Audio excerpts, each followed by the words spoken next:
The Cardinals are back home in Jupiter, Florida, after 3 days on the west side of the state. This afternoon, Minnesota makes their way to town. The Cards, the Twins, spring training on a beautiful day comes your way next.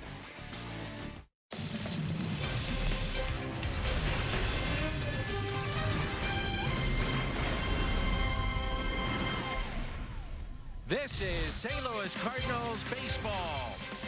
This afternoon from Roger Dean Chevrolet Stadium in Jupiter, Florida, home to the St. Louis Cardinals. It's spring training action on Fox Sports Midwest.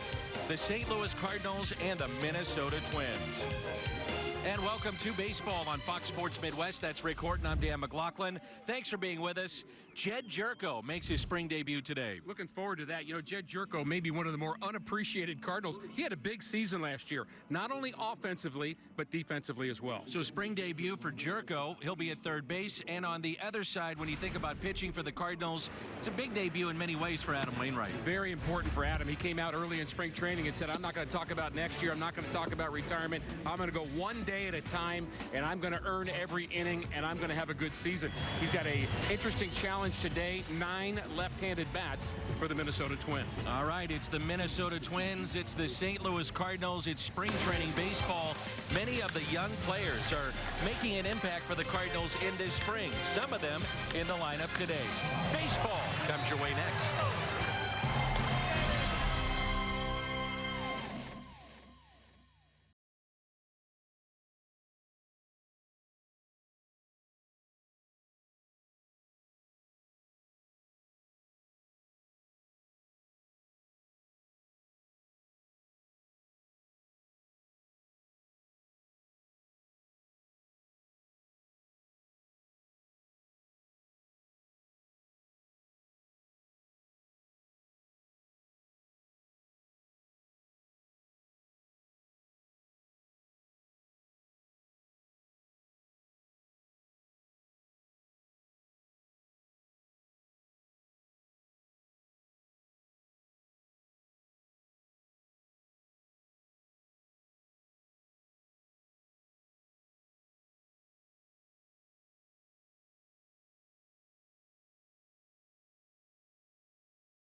In Jupiter, Florida, spring training home to the St. Louis Cardinals, and today it's a look at the Minnesota Twins. Adam Wainwright making the start for the Cardinals on what is a very hot afternoon. It's been a very hot spring here in Jupiter, Florida. It sure has. It's been a good spring, though. We've seen some good young players, as is always the case, that have really kind of gotten on the radar. And it's our first chance to see Adam Wainwright. In years past, I had big, long answers for this and pump-up speeches about how the year's going to go and all that. and I'm too focused for that. I want to go out there and accomplish one thing, and that's making pitches, and I'm going to make one pitch after another as long as I can until they take me out.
Living in High-End with today's national anthem here at spring training. Along with Rick Horton, I'm Dan McLaughlin. Adam Wainwright going for the Cardinals today. You may have noticed in that soundbite a slimmed down Adam Wainwright. He's dropped about 25 pounds. He does look slimmer. It's not as if he was overweight to begin with, but he just felt like he wanted to be a lean, mean fighting machine this year. And on the subject of doubters, every player understands that there's going to be doubters. There's going to be pro-Wainwright people. There's going to be haters. It's just the way it is. The key thing is that Adam Wainwright isn't one of those doubters about himself. And I think that's why he's come to spring training determined to be the best he can. And let's just find out where that ends up. But Wainwright did win 12 games a year ago. High ERA last couple of seasons. But he finds ways to win games. Minnesota a year ago, really a surprise team out of the American League as they went 85-77. And there's a look at their lineup with Granite, Ibar, and Grossman. 1, 2, 3 here in the first. After that, Escobar, Vargas, Adrianza, Buss, Wade, and Wilson. And as Ricky mentioned in the open, facing left-handed batters. So this would be a real good test for Adam Wainwright. Actually 5 switch hitters in the lineup along with 4 left-handed batters. And you know, Wainwright has consistently been tough against right-handers and left-handers both. Maybe a little tougher against the righties with the curveball and the cutter that goes away. But it's not as if left-handers have pounded him. 2 seasons ago, lefties did hit well against Wainwright, but last year the splits were pretty much his career norms. But this is a good test today. He's going to be experimenting today with different arm angles. That'll be part of the kind of the recreation that Adam Wainwright is going through as a pitcher. The defense behind Wainwright, as you get a look at Jed Jerko making his spring debut. Jerko for the Cardinals this afternoon at third base. Next to him on his left, Alex Mejia at short, Valera at second, Voit at first. Rosarena is in left field, Oscar Mercader in center, Fowler is in right, and Yadier Molina behind the plate. A leaner Jed Jerko as well. Big time. Here's Zach Granite. 14th round pick in 2013. He played collegiately at Seton Hall. The first pitch to him is taken for a ball. Granite had a pair of big league call-ups last season, can play all 3 outfield spots. 40 games at the major league level, hit .237. And the 1-0 pitch. Line just over the glove of Luke Voit and down into the corner and right. A leadoff double for Zach Granite. You mentioned the Twins a year ago. Paul Molitor was the manager of the year in the American League. He really did a nice turnaround with this club. They've got some good young players. We're not seeing all their best. Here's the line drive just over the head of Voit, who's seeing time at different positions here this spring training, including the outfield. And there's Paul Molitor, his 4th season as a manager with the Twins. It's actually not Paul. That's the hitting coach, Derek Shelton. But Molly is here. I wasn't sure he was actually here today, but he was here for the game yesterday as well, and he likes his club. They made some additions to their bullpen, which he thinks is going to help them compete in a very tough American League. Eric Ibar, longtime major leaguer. The Angels, Braves, Tigers, Padres, and now the Twins signed a minor league deal in the offseason. This will be his 13th major league season. There's the Hall of Famer, Paul Molitor. Chopped foul to the right side. It was a 26-win improvement from the year before, when the Twins had a franchise worst 103 losses in 2016, and they owned the #1 overall pick. Well, they did it with some thump in their lineup. Not all the guys are here today, but you think of Brian Dozier, Joe Mauer, Miguel Sano. Those guys all very talented. In fact, all of their infielders hit 20 or more home runs, including the shortstop, Escobar, who's hitting cleanup today. It's fouled back. Very good center fielder, Byron Buxton, one of the best athletes in the game, that won the Gold Glove a season ago. So you get the point. It's a pretty good team. And Molly was telling me before the game that it's gotten a little more confusing because they just signed Logan Morrison, and so they're not really sure who won't play and who will play, because that is now all of a sudden a crowded outfield for them. They had a very good offensive season a year ago. Here's a 1-2 pitch to Eric Ibar, the switch hitting second baseman today.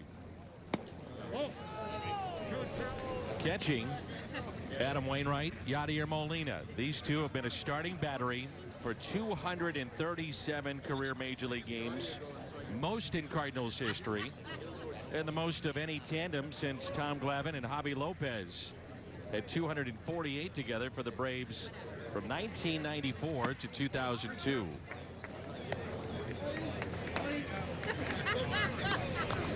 Yadi in year 1 of a 3-year extension with the club. 3-2 the count on Eric Ibar. Yadi likes to catch a lot of innings in spring training, doesn't he? He sure does. And in the regular season, too. Yeah, that's for sure.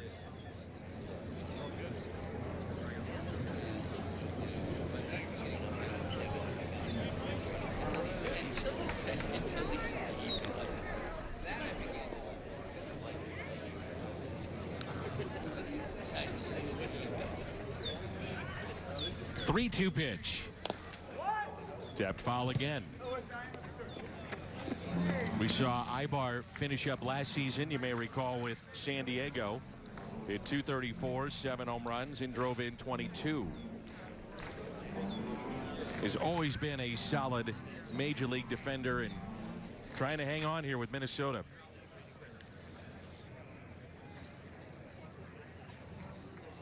Granted at second base, at 3-2 pitch.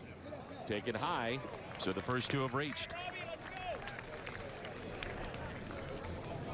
The key for Wainwright always is his fastball, and we talk about his curveball and his cutter all the time, as we should. They're plus pitches for him, but when he establishes his fastball, the other pitches are just that much more devastating. And if he's struggling throwing the fastball for a strike, getting some swings and misses, getting some outs with the fastball, it just makes it harder because the hitter's going to sit on the breaking ball.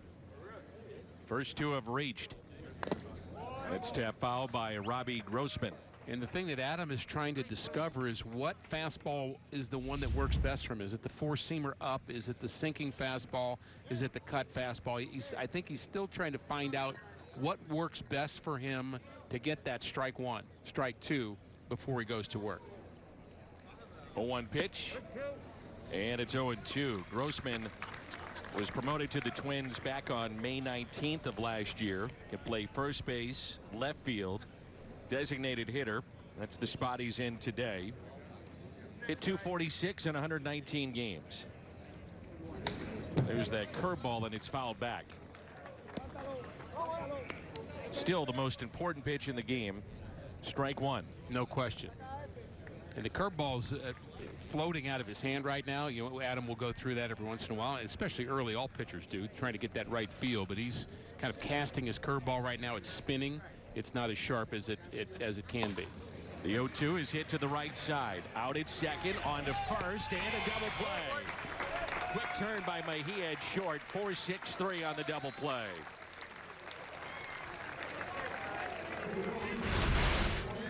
Well, that was a curveball and a perfect result.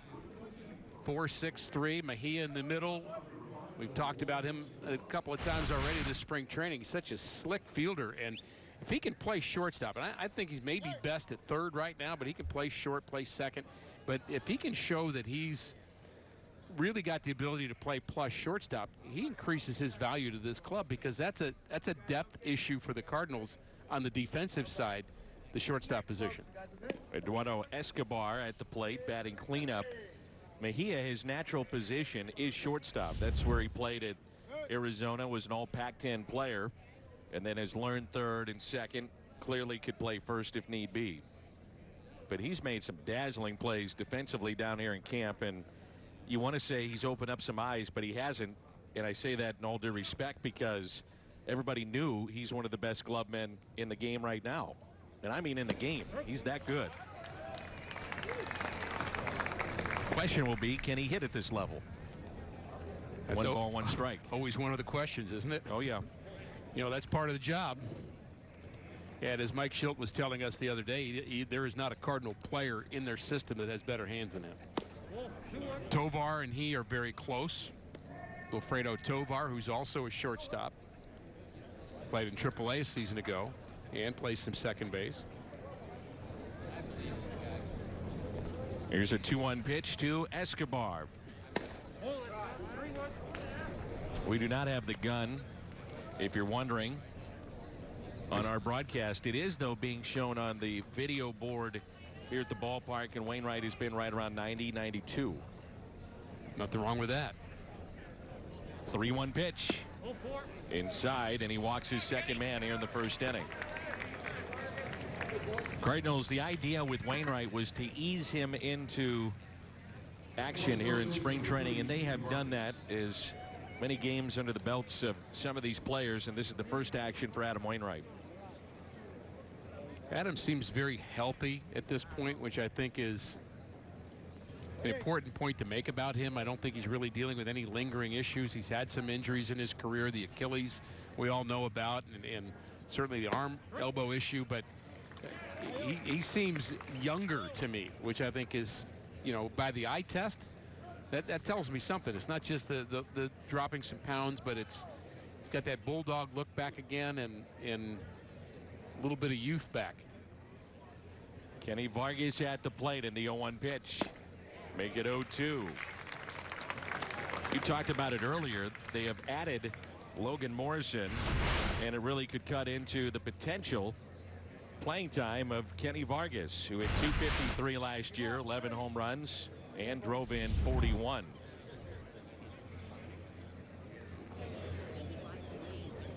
Here's the 0-2 pitch. 1-2. There's the slightly different arm angle. He dropped down on that one, and you know, when you drop down, typically that creates more sink and movement.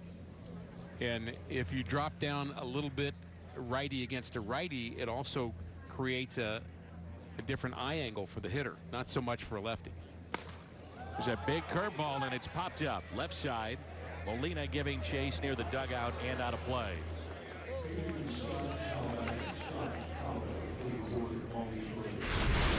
Well, no game is just a game for Yadier Molina. Spring training or not, I'm going to catch that baseball and help out Adam Wainwright. And they just love that effort from Molina. And Molina also looks healthy this spring.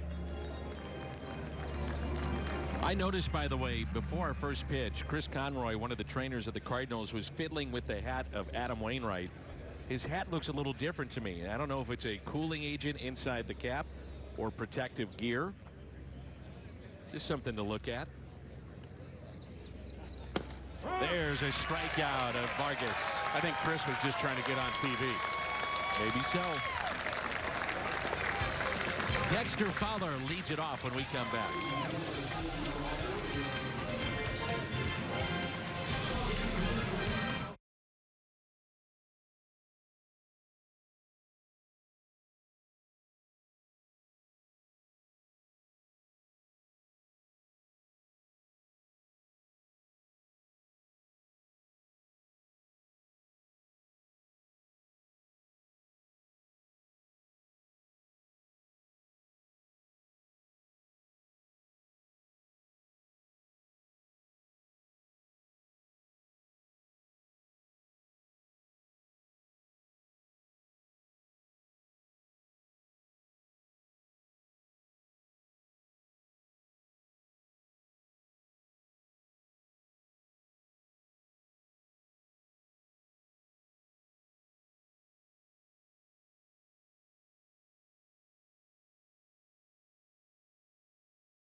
There's no score here at Roger Dean Chevrolet Stadium. The switch hitting Dexter Fowler will lead it off for the Cardinals, followed by Jed Jerko and Yadier Molina. Marcell Ozuna, the designated hitter. Luke Voigt, Randy Arozarena, Breivik Valera, Oscar Mercado, and Alex Mejia. And speaking of Mejia, what do we know about this one that's on the mound for Minnesota? Adalberto Mejia was a rookie a season ago, had 21 starts for the Twins after coming over from the Giants. Had a so-so season, struggles with really getting outs with his fastball. The first pitch lifted in the air to right center off the bat of Fowler. And the catch made by Zach Granite. And he got an out with a fastball. That's a good start for him, but his slider is his best pitch. There's the numbers from Mejia a season ago. He'll be in this rotation. The Twins have injury issues. Irvin Santana won't be back until probably May. He has an issue with his hand. And they also signed Michael Pineda in the offseason, but he's really out for the entire year. That was just kind of a pre-sign. So the rotation is pretty wide open, and expect this left-hander to be in it. Jed Jerko has been dealing with a sore wrist here in spring, so getting our first look at number 3. And batting number 2 in the lineup today. 1 ball and 1 strike. I mentioned in the open that Jerko is underappreciated, and you might use a different word for that, but he had 20 home runs last year. And then you think about, well, we need a third baseman, or we need somebody with some power in the infield, and other teams are thinking, what's wrong with 20 home runs and good defense, which the Cardinals saw from him last year.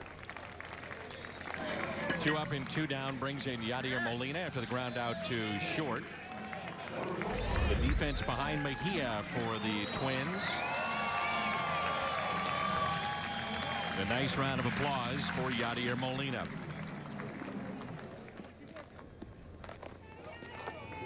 Does have a home run this spring that was on Saturday to dead center field. And the first pitch taken in the dirt. Mejia is a 24-year-old, by the way, from the Dominican. Numbers last season for Yadier Molina, good numbers, 18 and 82. No home runs and RBIs. The 1-0 pitch. 1 ball, 1 strike. Mejia signed originally by the Giants, was traded to the Twins last July for Eduardo Nunez. He had seen limited big league action with San Francisco. Took something off that pitch for strike 2. It's a changeup. It looked like it had a slider break to it because it went in on Molina, but I think it was a changeup that just floated on him. Got him with the change of speed. Now the grounder to short. Eduardo Escobar up with it, and he makes the play. Cardinals go in order. Wainwright back to work when we come back. Spring training on Fox Sports Midwest. Okay, it's Ford Truck Month.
Budweiser. Wherever legendary MLB moments happen, Budweiser will be there. By Shelter Insurance. For your auto, home, and life. We're your shield. We're your shelter. And by Steak and Shake. At Steak and Shake, mix and match any 2 items for just $3. Better burgers, better prices. Steak and Shake.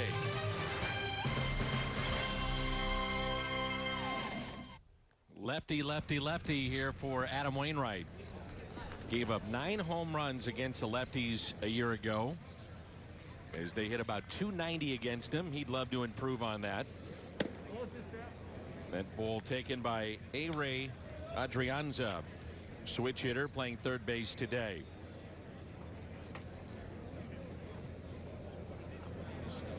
Adrianza was claimed off of waivers by the Brewers and then designated for assignment, eventually claimed by the Minnesota Twins. Made his major league debut with the Giants back in 2013 as he whacks that into center field.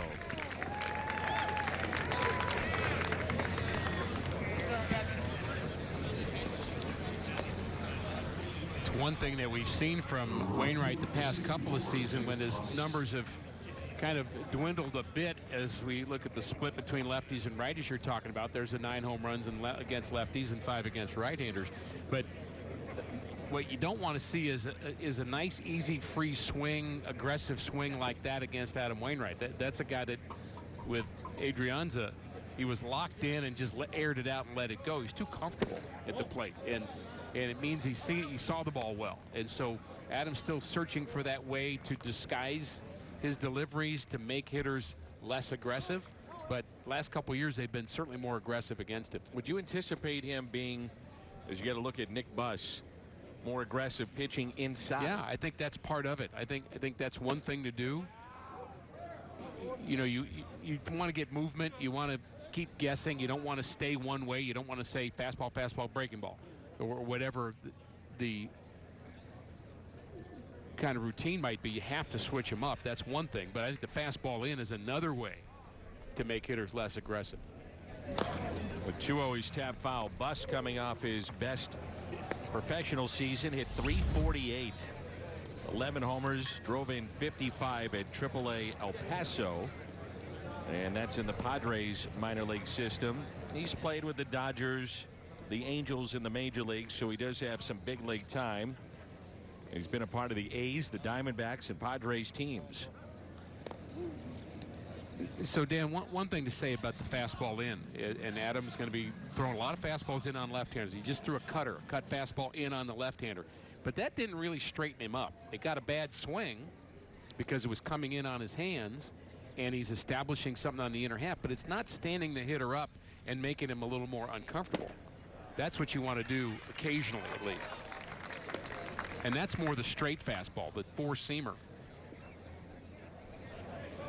I'm not talking about hitting anybody. I'm just talking about throwing a straight fastball up and in against the lefties every once in a while to keep them honest. 2 balls and 2 strikes. Nick Buss. Curveball, and he struck him out. A beauty that time. A lot sharper break with that curveball from Adam Wainwright. His second strikeout of the afternoon. Let's look at a pitch by pitch in that at bat. That's a cutter that he got underneath of. It was high, then missed with a sinker down and away, and then worked his way back in the count. Good fastball up in the zone, and eventually got him with that good breaking ball. Well placed, at least, that curveball. Still tumbling a tad from Wainwright, but curveball's a pitch you know he's going to get. Here's Lamont Wade, 9th round pick in 2015. Twins are high on this young man. They think he's going to be a major leaguer at some point, can play all 3 outfield spots. Broke his hamate bone his junior year at Maryland. He slipped to the 9th round. Started as a first baseman, moved to the outfield. And for his pro career, this is what gets your attention. He's drawn 17% more walks than strikeouts at every level that he's played at. The 1-1. Managers love young hitters with discipline. Actually, you like old hitters with discipline. Any hitter with discipline. But the young ones do stand out. Well, you want to think that they've got that in them. Otherwise, they're going to get themselves out eventually, because pitchers are going to make them chase, and they're going to exploit that. But a guy who won't chase outside the zone is a challenge for a pitcher. Arizona Fall League this past season, a scary collision with Wade in the outfield with Oscar Mercado. And that ended his Fall League with a week to go. Here it is. He was diagnosed only, and I say only, with a concussion. Nasty collision. Mercado was in center, you see there.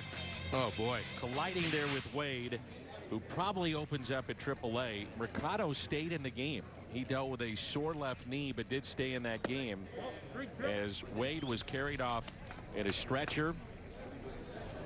Had to be in the hospital for a couple of days, and obviously is okay. But man, was that scary in the Arizona Fall League, in that collision between those two. Runner goes on to 3-2, and it is taken for a ball. So that'll be the third walk issued by Wainwright. The idea was to get Wainwright right around, well, they were hoping 25-30 pitches. He's at 37 right now, and with that, activity begins in the Cardinal pen. It's been standard in the early going for pitchers to go 2 innings if they can. If the pitch count gets too close to 40 and above, then you try to get somebody to finish up that second inning. And there's no sense in overdoing it. Start number 1. This is Bobby Wilson. He was at AAA Oklahoma in the Dodgers system last year at 243. The well-traveled Bobby Wilson. Angels, Blue Jays, Yankees, Diamondbacks, Rays, Rangers, Tigers, Texas, Minnesota. That's well traveled. Reaching for that, lifts it down the left field line and pulls it foul. And why did he reach for that? Because the first pitch from Wainwright stood him up. Up and in fastball that we talked about. Got his attention. He actually straightened up in the zone. So then you throw a pitch away, and he's got kind of a reach swing that is not as effective. Good point.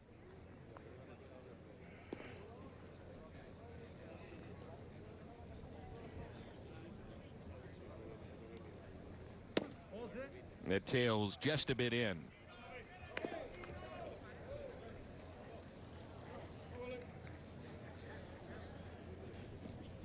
Wainwright was able to get a double play to escape the first inning. He'd love that here. 2 balls, 1 strike with 2 on and 1 out here in the top of the second. Big curveball there. Well placed.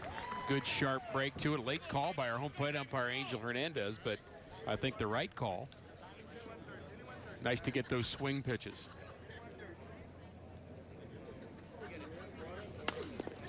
Popped up and out of play. I can only imagine, Dan, how many thoughts are in the head of Mike Maddox right now as he's watching 20-plus pitchers, trying to learn them all and trying to learn how he can help each one of them. It's not an easy task. The 2-2 swung on and missed. Strikeout. Number 3, second in the inning for Wainwright. So we talked about the establishment of the pitch inside. There it is. He straightens up, kind of bends his back. Now he has a reach swing on a ball away. Wainwright comes back in again and then away with the curveball and comes back in and fouls him off and goes back away. So in, out, in, out, in, out. That's pitching. So the strikeout of Wilson, and now back to the top of the lineup in Granite, who looks at a strike. He doubled down the right field line first time up. I asked Mike Maddox today before the game exactly that question. I said, how are you trying to learn about all these new pitchers? And he said, everybody is different. You pick and choose your spots, as Jerko will give chase near the Twins bullpen out of play. And then it's just a feel thing among people. You know, you just try to figure out personalities. Well, you think about any management situation, any work that you're in, Dan, you got a new boss. You got a new person in who's your trainer that comes in from another company. You know, there's a trust factor that has to be established also. It's not just what he knows, and he certainly knows a lot, but he's got to understand what makes Adam Wainwright better and be confident in that, and then Wainwright has to trust him. And the guy you really want to trust him is the guy behind the plate, number 4. And I think that's happening, or will happen. It continues to happen, but it's always a work in progress.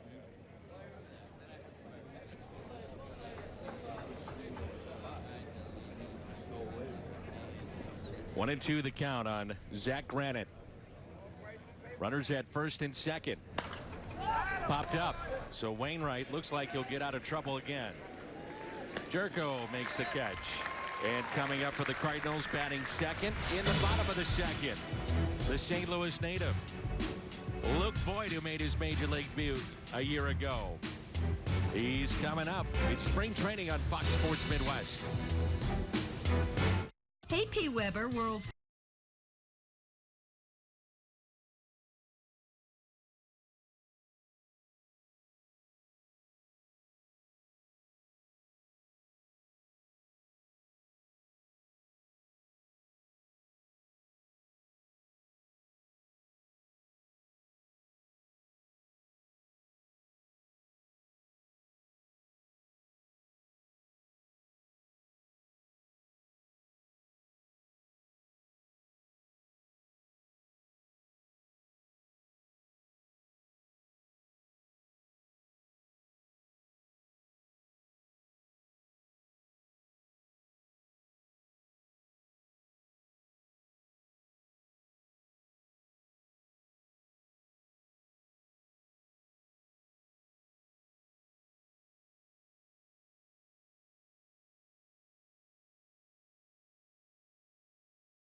Car Parade bobblehead, Carlos Martinez mystery hair bobblehead, and much more. 5-game bobblehead packs, single game tickets.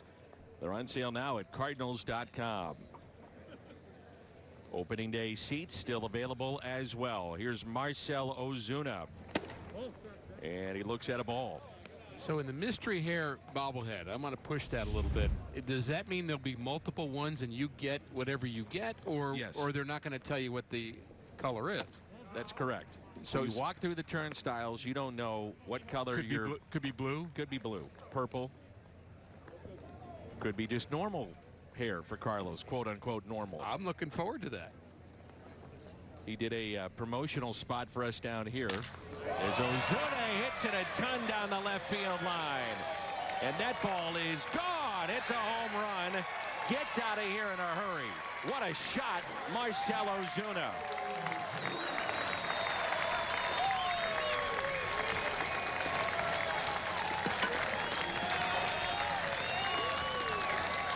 Man, oh man.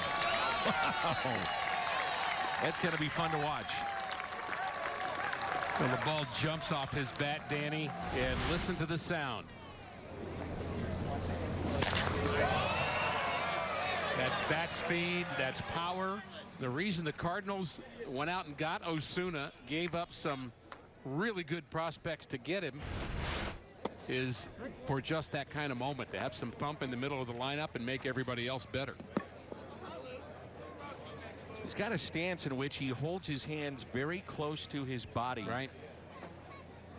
As Voigt swings through that pitch. And it almost, I would think, entices a pitcher to go inside thinking that you can beat him in there. But Billy Miller, I was talking with him the other day, the Cardinals assistant hitting coach. He said, wait till you see how quick his hands are as Voit picks up a base hit into left.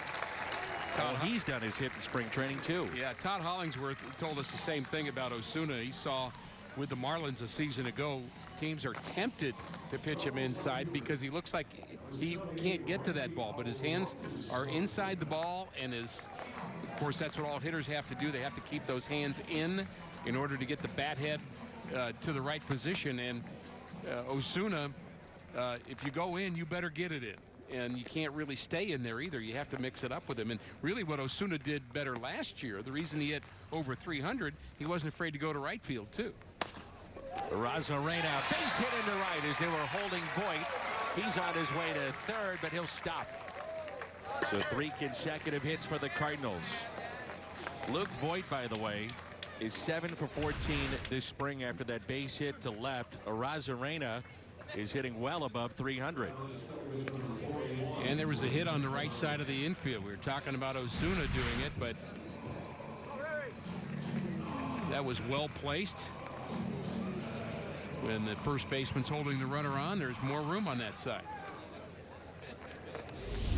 Here's a 26-year-old from Venezuela, Breivik Valera. Hit .314 at Memphis and eventually got the call up to St. Louis a year ago after 800+ games in the minor leagues. I've been impressed with Arozarena. I just like what he's doing in the early going. You mentioned the hitting, but he just seems comfortable. And today he's in left field. We've seen him play center, and the game that we did last weekend from right field showed off his arm. They talk about Odolis Garcia and his arm along with Arozarena.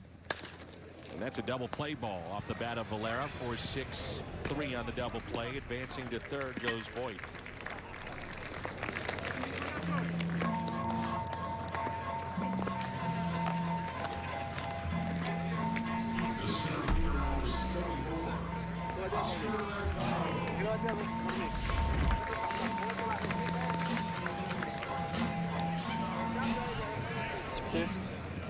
Here's Oscar Mercado.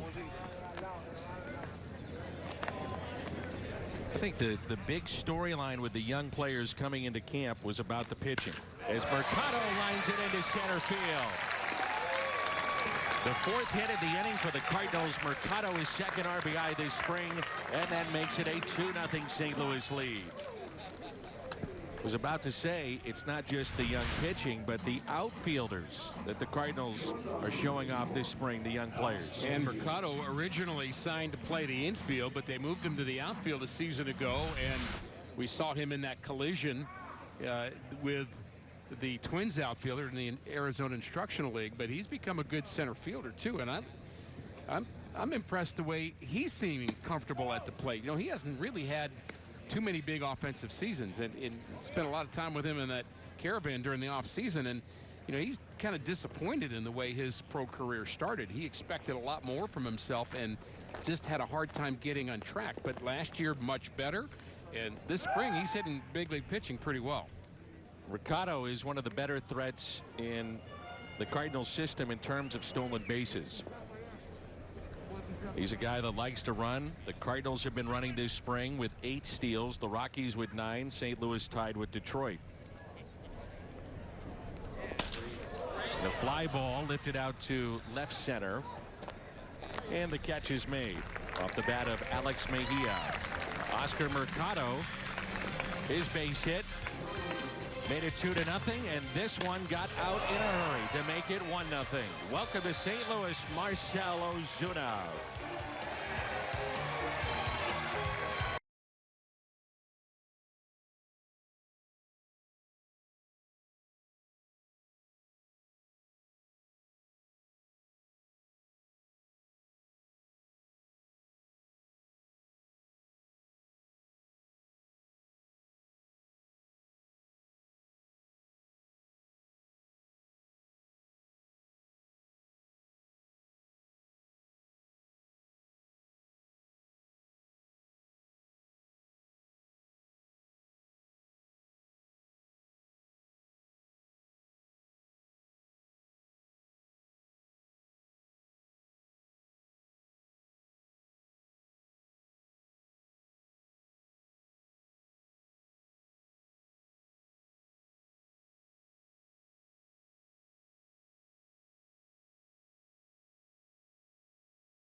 Nodding in approval with what you're about to see. They're not even going to try to go out the right field wall. They couldn't do that this weekend, and then step on the gas. Now wait a minute. What is the actual speed limit on a warning track? No idea. Look at the dirt flying up. I mean, this car was flying in between innings here. Kenny Wallace would be proud. Here's Ryan Helsley. It was funny the other day. We actually got delayed a bit because the car was trying to go out through the right field gate, but our TV truck was out there, so they were trying to maneuver, and well, it was a little comical. Stuck. Yes. They tried. Go forward, come back, turn a little bit, go forward, come back, and then they said the heck with it, and then went out the other way. Next, guys. 0-2 the count here on Eric Ibar. Ryan Helsley has been impressive so far in camp. One of the young pitchers we've heard about this offseason. Ibar puts it in play. It's hit to short. And there's one away. So I talked to Ryan today, and those are the numbers from the minor leagues. We'll get more into his resume. He pitched in the game in Port St. Lucie, and he grew up in the Cherokee Nation capital of Tulacqua, Oklahoma. And I hope I said that right. I'm trying my best because Ricky and I got destroyed by people from that beautiful place saying we pronounced it wrong. So hopefully I'm getting it right. Tulacqua. Well, he told you how to say it today, but it's not that easy to remember. No. Well, it's not that easy to remember. Plus, I'll mess it up anyway. So I'm trying my best. Believe me. Just send all your emails and tweets to Danny Mac TV. Thank you. I can take the brunt of the heat. No problem. Here's Robbie Grossman, who grounded into a double play. Mentioned over the weekend that Helsley would watch the Cardinals. This is the team he grew up cheering for many times. Made a 6-hour drive with his family to Busch Stadium. Cardinals drafted him in the 5th round in 2015 out of Division II Northeastern State. He led the organization in wins in 2016 and shot up from Class A Palm Beach here to AAA. Finished up last year there, and so he's very close to being a big leaguer. Well, he has a big league fastball. That's where you start. The velocity's there. We saw a curveball from him his first time out that was pretty impressive, but 95 gets your attention, and he's got a little bit more in his tank beyond that. But he does it free and easy too. You can tell he's a power pitcher, and again, Mike Maddox trying to figure out, along with Mike Matheny, how do I help him stay where he's at his best. He can touch 98. He's mid-90s and now picks up a strikeout. His first of the afternoon. They mentioned the off-speed delivery, and here it is. Throws him the 95, then the off-speed delivery down and in. Pretty lethal combination. He's consistently 93 to 96.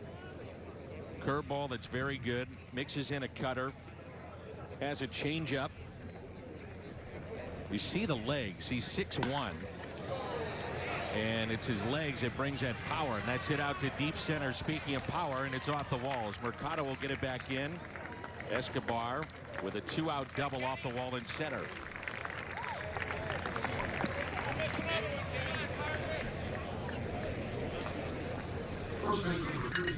So he's considered one of the top prospects of the Cardinals, Ryan Helsley. Here they are, the top 10, led by Alex Reyes, Jack Flaherty, Carson Kelly, Tyler O'Neill, Harrison Bader, Dakota Hudson, Jordan Hicks, Helsley, and then Kisner and Max Schrock, who was picked up in the offseason. Stars of the future on that list. Here's Kenny Vargas. And the future may be pretty soon for some of those guys. And certainly Alex Reyes, Carson Kelly, and maybe Jack Flaherty too. Didn't have a great start his last time out, but I think the Cardinals are expecting him to have some contribution in 2018. Who knows how long or how many days he might spend in St. Louis, but he's certainly on the radar. And the 0-1 off the bat of Vargas, backhanded nicely at second base by Valera. And Helsley has a scoreless inning. Fowler, Jerko, Molina coming up midway through 3. Cards on top.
Day that we have had so far of spring. Very warm. This weekend a cool front, which means it'd probably be in the low 80s. I like those cool fronts. Yeah, there's a lot of people watching that aren't going to feel too bad for us if it gets in the lower 80s. Would you agree? Oh, I would agree. Fowler grounds out. He's 0 for 2, and it brings in Jed Jerko, who grounded out to short first time up. So, Dan, I know you know a lot. Useless information, that's correct. So why is it the Grapefruit League? Why do we call it the Grapefruit League and not the Orange League? I know you have the answer to this. Actually, I don't. I was figuring you would. No, I don't. Why would I ask the question if I knew the answer? I'm not a lawyer. Well, you do think you're the smartest guy in the room. Well, I don't know the answer to that. Depends on how big the room is. And who's in it. Well, in this one, you're pretty smart. There's only 2 of us. Well, that's my point. I just struck by that. Okay. The Cactus League is in Arizona, and so they call it the Cactus League because there's a lot of cactus. There's cacti there. Got it. Mm-hmm. You are on it. Just not a big fan of grapefruit. That's what I'm trying to say. Okay, that's fair. But I sure do like spring training baseball any way you look at it. I just love the hope that comes along with it, the opportunity that comes along with it for young pitchers, young hitters that are trying to live their dream. They're already living their dream as minor league players because they're professional players. You know, nothing. If you ever meet a minor leaguer, don't say, hey, when are you going to turn pro? He's already getting paid. He's a pro player. He's just not a big leaguer. He's not getting paid as much. But he is professional. The zeros aren't as long on the check. Right. Gotcha. But their dream, of course, is to be in the big leagues and all that comes along with that. Here's a 2-2, and Jerko lifts a fly ball out to left for the second out. Cardinals spring training coverage continues tomorrow. Cardinals face the Red Sox, and the game will be on Fox Sports Midwest Plus and streaming on Fox Sports Go. Check foxsportsmidwest.com for channel numbers. Cardinals baseball brought to you by your Mid-America Chevy dealers. We saw Carlos throw on Saturday and was working on some different things. His control, a lot of the fastballs that he had were up. As he walked 3 in that start, and he'll make his second start of spring tomorrow.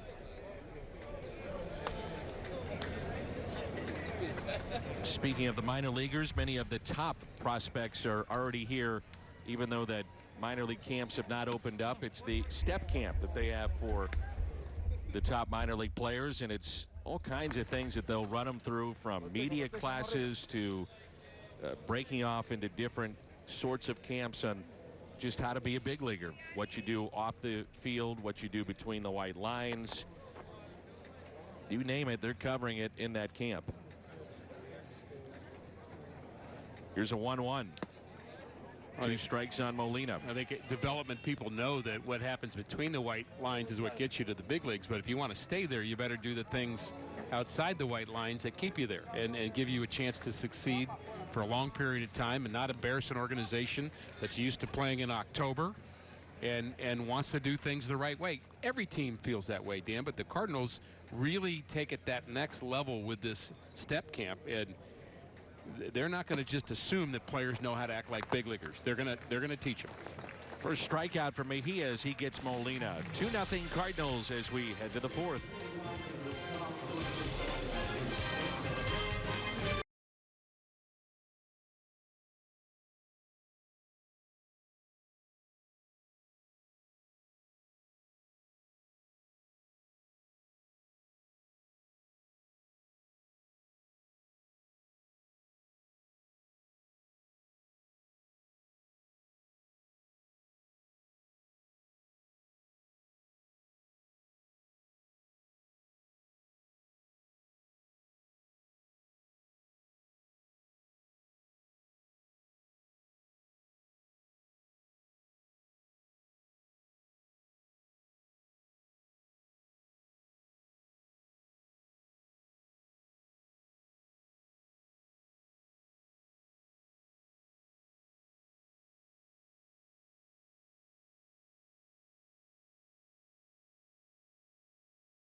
Lead 2-0. Grapefruit League action here in Florida. Well, you know, we were arguing over who the smartest guy in this room is. The smartest guy in the room next to us is Brian, our high home cameraman, who has passed along his phone with the answer to that question, Dan, about why it's called the Grapefruit League. And you and I didn't know this. I'm all ears. But now we know it. And actually the question's raised on this particular website, why not the Orange League? Feel like that's what I said. Lemons? There's Brian, smartest guy Lemons would be smartest guy in that room. That would work, or right? the Lemon League, which would be that doesn't sound quite as appealing. But apparently in 1915 there was a incident that happened in Daytona Beach where there was an aviator doing some exhibition flying and dropped a grapefruit from a plane with a manager who was trying to catch it from the plane, and the grapefruit hit him in the chest, and it became a comical thing for the fans there, so it became the Grapefruit League. And now you know the rest of the story. Thank you, Brian. What if you would have had Les Nessman of WKRP that time in 1915 dropping turkeys? Then what would it be? Yeah. Well, we'll never know, Dan. Okay, I just was curious. We'll never know. It's a good question, but we'll never know.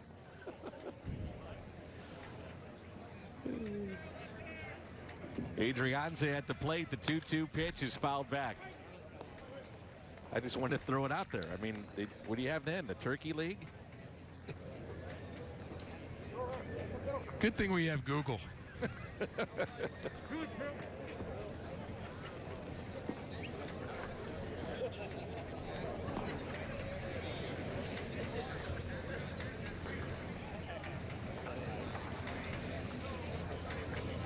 The 2-2 pitch. The fly ball into left center. Mercado over and makes the catch. I saw a collision coming on that play, and I think Mercado's, you wonder whether he's remembering the moment that we saw earlier with Lamont Wade for the Twins that happened in Arizona, because they come very close to each other. That's Rosarina. He cuts in front. I gotta wonder if he's hurt too. He's holding his right arm. Well, he does. There is a bit of a collision there, and certainly was jarred by it. Well, it could have been a lot worse. Let's put it that way. Yeah. I would think it's got to be in the back of your mind at any point in time as Molina looks out to Mercado and he gives him the thumbs up, if you will, and says he's all right. But how could it not be after that vicious collision, which really wasn't that all that long ago in the Arizona Fall League? So 1 out and nobody on, and a hot shot to Valera, knocks it down and cannot make the play. Well, these two clubs know a little bit about those collisions. Shane Robinson had one of those, a former Cardinal who also played for the Twins. He had it in the minor leagues, and so did Buxton for the Twins as a minor leaguer, as the play is not made on the backhand by Valera. We'll see how they score that. I would assume that would be a hit. And it is. So Buss is 1 for 2, and here's Wade, who had that collision with Mercado in the Fall League. And a fastball and a strike. Pop in the mid at 95 according to the gun and the scoreboard here at Roger Dean Chevrolet. We mentioned not a lot of experience in the outfield for Mercado because he was an infielder. That's part of the deal, is learning, you know, what route to take, how to be vocal, how to communicate with your outfielders to your left and to your right. Into center field. And it's back-to-back hits. The 9th place hitter, Bobby Wilson, will dig in. He came up with runners at first and second back in the second inning and struck out against Wainwright, who went 2 today and did not give up a run. And struck out 3. I was impressed with Adam Wainwright today. I thought the velocity was good. We weren't sure we were going to have it, but the scoreboard, it's kind of been in and out this spring with showing us velocity, and yet it had a lot of his pitches, and you mentioned the low 90s was plenty good enough for Wainwright. It was 2 innings, 47 pitches, 5 of 10 first pitch strikes. Got a double play when he needed it. The 3 strikeouts we mentioned, and started to establish, as we talked about, inside. He did that against the right-handers very well, and the fastball had a little bit of hop to it. So good outing for Adam Wainwright. Good start.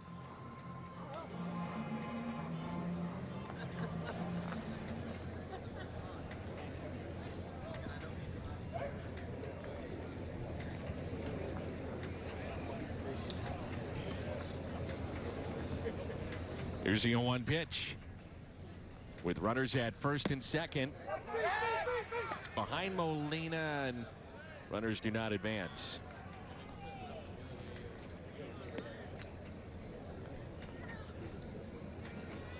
You know, we're going to hear, Dan, from time to time. We heard it in the Carlos Martinez start. We may hear it from Wainwright today. We'll hear pitchers talking about, you know, I was working on something. In the early spring especially, you'll hear guys say that. I was always working on trying to get somebody out. It's hard enough. A line drive out to left. One hops off the wall. A run will score. It'll be an RBI double for Bobby Wilson as the Twins get on the board to make it 2-1.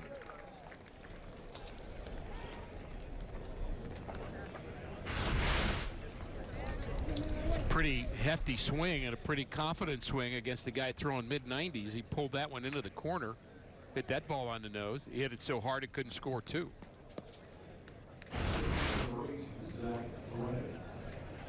And it brings in Zach Granite.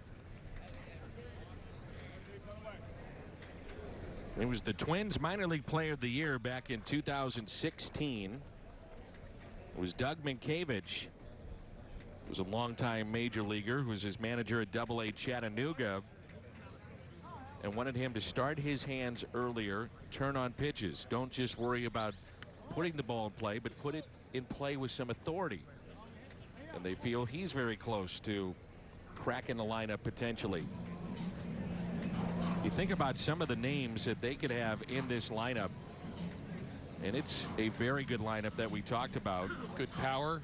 Brian Dozier, Joe Mauer, Right. Miguel Sano.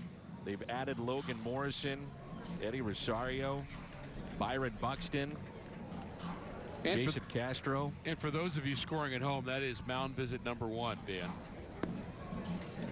We have to put a little box up somewhere that tracks those, or just On my scorecard, I am going to keep track on it. Are you? Absolutely. Good. I'll just look over at yours then.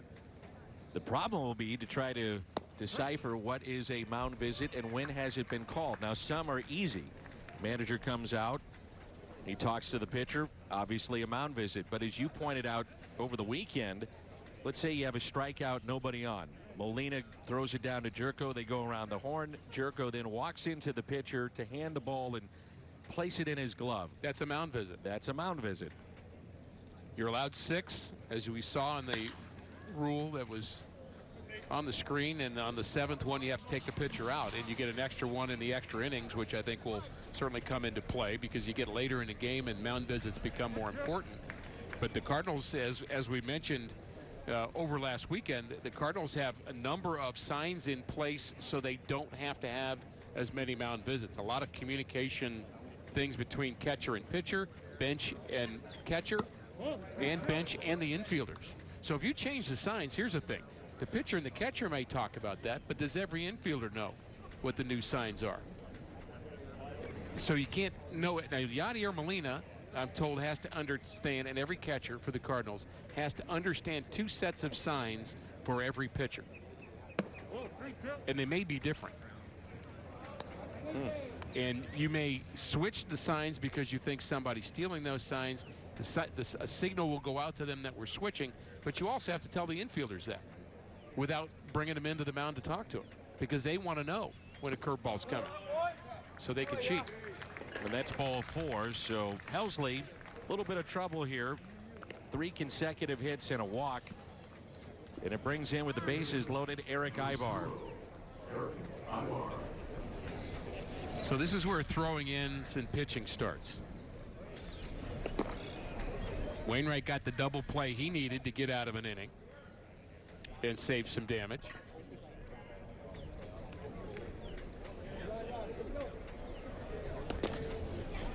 Ibar puts it in play. Ground ball up the middle. Step on the bag. 2. They get the double play. And so does Helsley. Needed that. Twins do get on the board with the RBI double by Bobby Wilson. Marcell Ozuna is coming up. He's already homered today. 2-1 St. Louis.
Cardinals.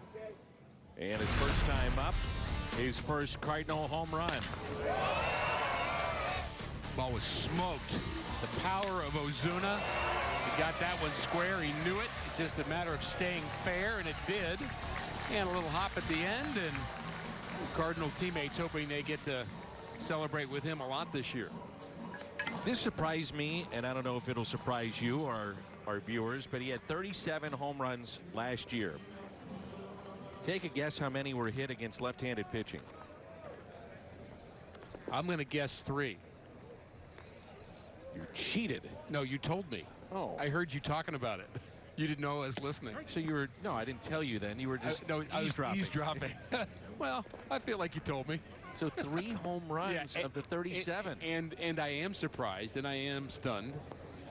You wouldn't think that would be the case. That's surprising.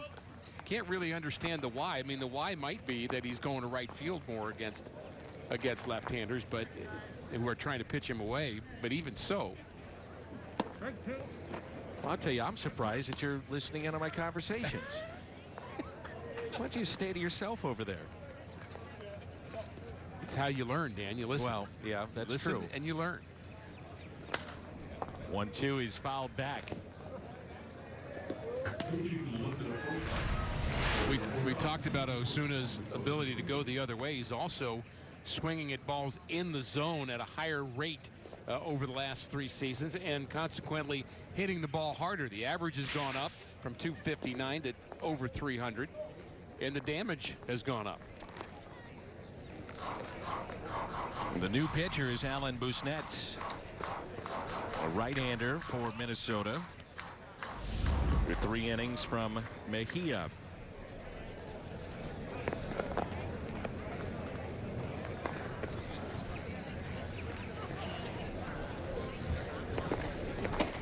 You mentioned the that fastball misses. You mentioned, Dan, that the Twins have remade their bullpen. They have Fernando Rodney closing, the ancient one, and you never know how many bullets he has left, but he still has figured out a way to save games. They also added Addison Reed, which was a name of interest to the Cardinals for a period of time in the winter. They've also added Zach Duke. Was with the Cardinals last year. So they were busy. Logan Morrison. They've also added Jake Odorizzi from Breeze, Illinois. They traded for him. Addison Reed, Zach Duke. You mentioned Pineda, who will not pitch this year more than likely, and Fernando Rodney. And Rodney goes all the way back to the 2006 World Series, pitching for Detroit against the Cardinals. They also added a player who's not as high a profile player, but in a sense at one point was, because he was a Cardinals #1 pick, James Ramsey, who was traded to Cleveland, also spent time with the Dodgers and Seattle, but it was out last year. He was hurt all year, but he was a big hitter. I mean, one of the college games best hitters when he was at Florida State, and the Cardinals drafted him in the first round. They felt really strongly about him and high on him, but he's just had some injuries. But he's actually here today, and we may see him before this game's over. Had a nice chat with him, and certainly fondly remembers his Cardinal teammates, and he's thankful to get a shot here with Minnesota. Well, Luke Voit and the spring training so far that he's had, a base hit to left. He's 7 for 14. He's trying to mix in playing the outfield as well. Love the way he just eases into that swing, picks up his leg, and just gets that power going. It's all about timing for him. When he times it right, he can pack a wallop. The average was high for Luke last year in AAA. Before his recall. And the curveball misses in.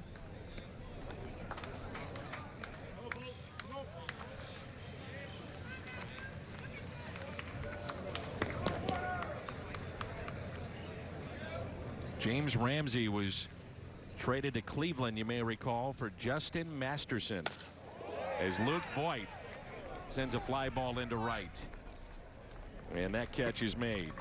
Reminder that theme tickets are on sale now. They include returning favorites like Star Wars Night, Margaritaville Night, many more. For details, full list of dates. They have all kinds of different theme nights for you. Visit Cardinals.com/theme. Masterson just never could get back to where he was when he was really a good sinker baller. Right. He had a little bit of success when he went back to the American League. I mean, just a little after leaving the Cardinals, but he really struggled in St. Louis. The sinker just didn't work. The command wasn't there, but he'd been an all-star just a couple of years prior with the Indians, so it was worth a shot to try, but just couldn't quite get it together with the Cardinals. Randy Arozarena, base hit to right, first time up.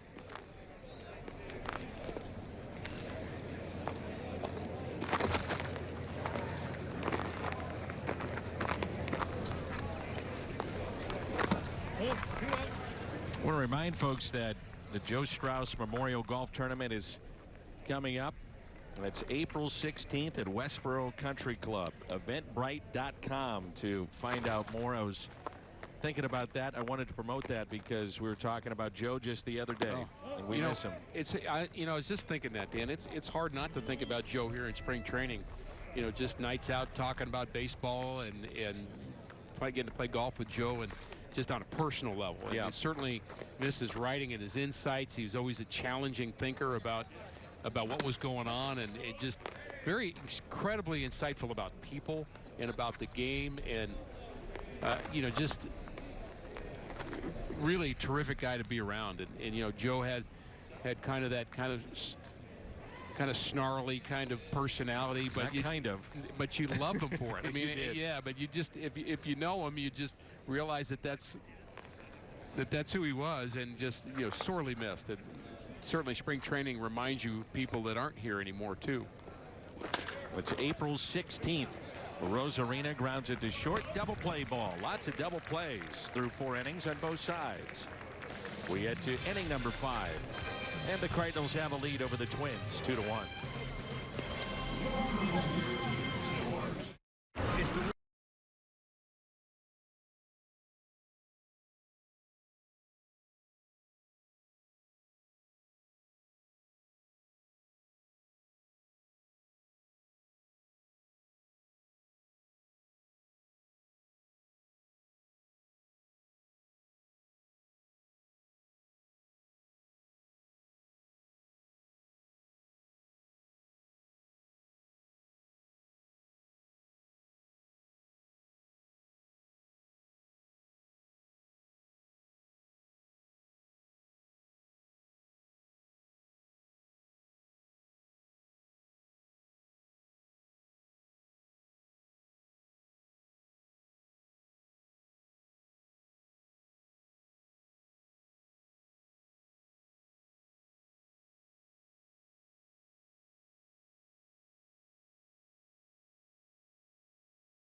RTOAutocenters.com. And by Steak and Shake. Mix and match any 2 items for just $3. Better burgers, better prices. Steak and Shake.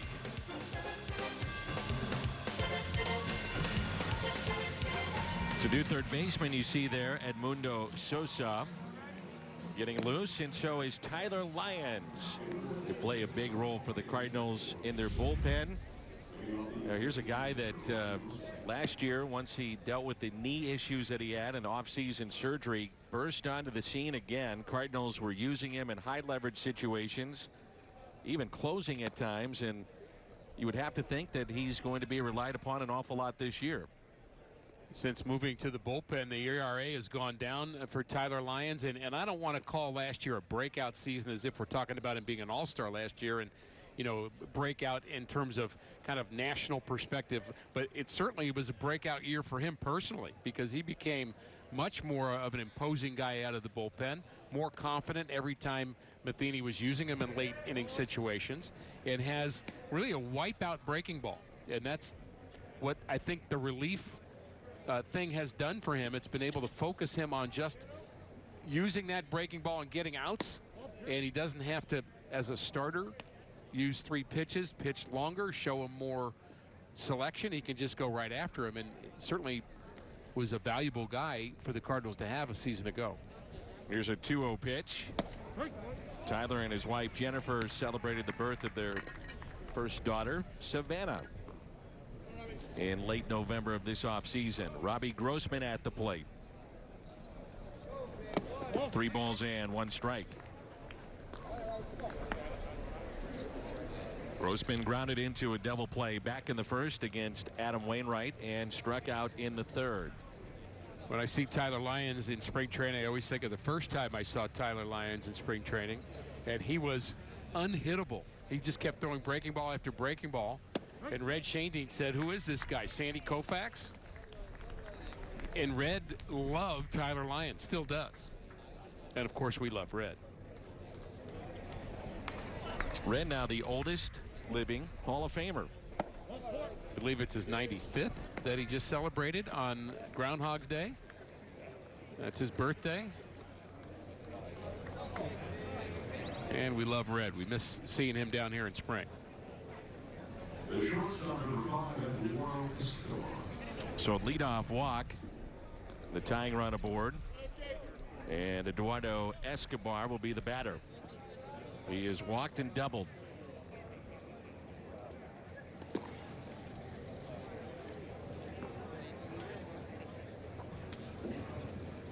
Cardinals on the left side of their bullpen would have Tyler Lyons, Brett Cecil, Ryan Sheriff will have a say before it's all said and done.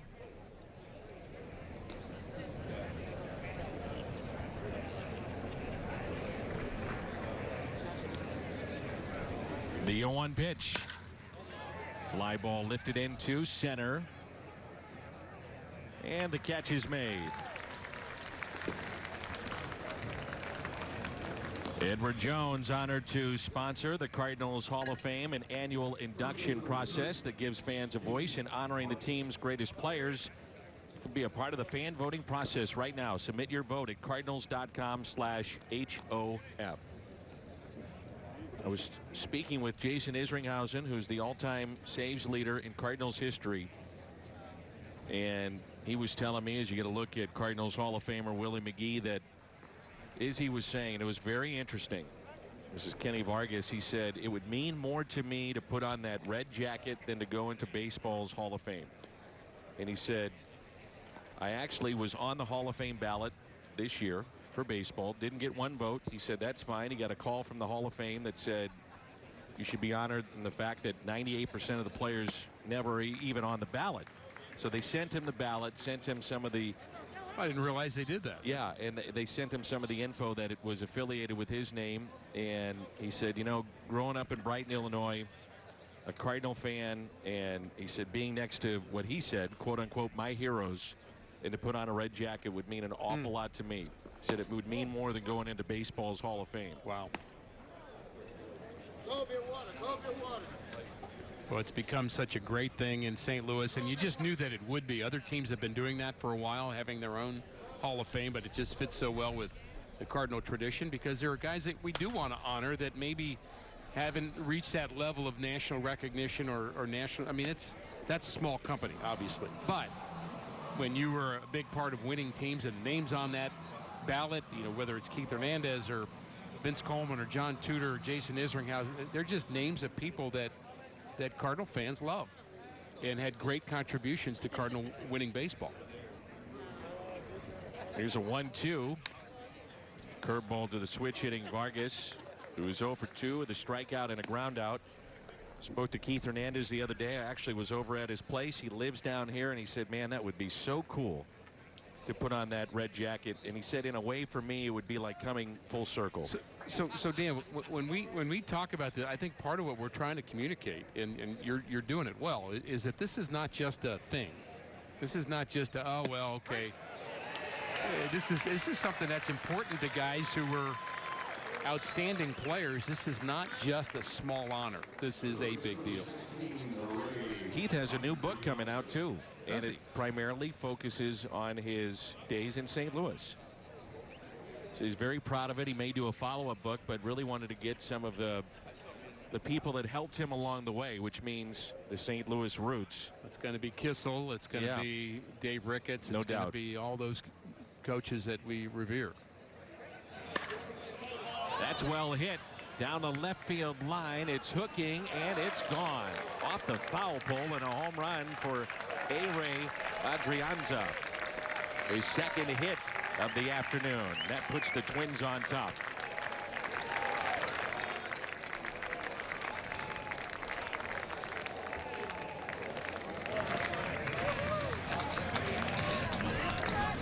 This is a pretty easy swing from Adrianza too. He just got it right on the fat part of the bat, and he hit it right down the line.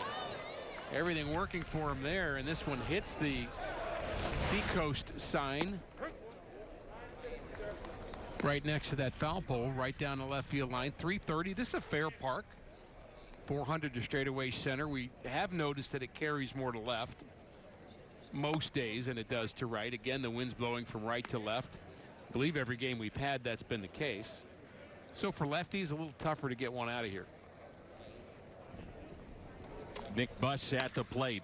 Soft liner hit to second, and he comes to a close. Twins have their first lead of the afternoon. 3-2 Minnesota. I'm nervous because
The hat and the military being recognized. Speaking of which, Mitch Harris was here the other day. This is Miles J., who is the new pitcher in for Minnesota. Mitch telling me that a movie on his life is being made. It will be coming out to be made. And he resides in Georgia, I believe. He does. He's doing some financial work. And baseball is through, but boy, did he rave about the Cardinals staying with him and sticking with him. So, I mean, what's not to like about Mitch Harris? Remember that moment here when he came in to pitch in a game in spring training, and he'd been out for a couple of years, and a promising pitcher that we thought maybe his career is over because he lost it to his years in the service. And, you know, it's one thing to lose the middle of your years to service if you're Ted Williams, let's say. And it's another thing to be a young player who's developing, who serves a couple of years and then has to figure out, can you still pitch again? And in his case, it was phenomenal that he was able to make it back to the highest level. And I thought the Cardinals were just doing it as a favor, but it ended up being more than that. I'll never forget that day. He got a standing ovation. We had heard about his story. He also got rocked pretty badly that day, too, on the mound. Ricky, he was throwing maybe 79, 80 miles an hour. Right. And got himself back into shape as Mercado rips it out to left for a base hit. He's 2 for 2 with a couple of singles and an RBI.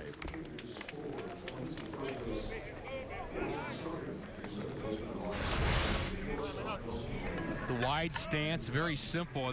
That's a great shot for young hitters to see how little you have to do with your lower half in terms of striding. It's really been a misconception that started years ago. And you think of some old videos of some of the old timers, say Babe Ruth, and he did have a big long stride, and everybody thought that's where the power came from. But the power comes from your backside, staying firm with your backside, and you don't really want a lot of movement with your lower half. And Mercado, in that side view, he had the wide stance, really just kind of picked his heel up and put it down. 1-0 the count on Alex Mejia with Oscar Mercado at first base.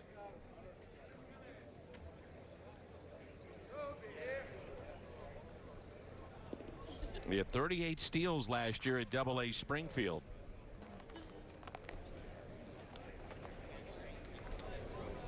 Here's a 1-0 pitch. He is running, and a throw down to second. Not in time, and a stolen base for Mercado.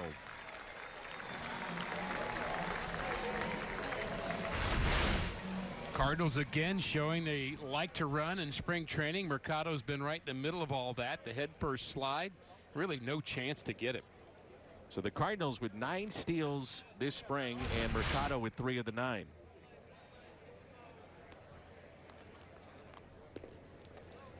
The 1-1 pitch to Mejia. Off the end of the bat. That may have caught Wilson on the hand on the foul tip. Trying to have the hand behind the glove, but he also wanted to come up and throw, so he's getting his hand in a position to maybe try to pick off Mercado at second base, and that foul tip I think caught him pretty flush on one of the fingers. So here it is, the pitch away, the swing, and it sure does, catches him right on the hand.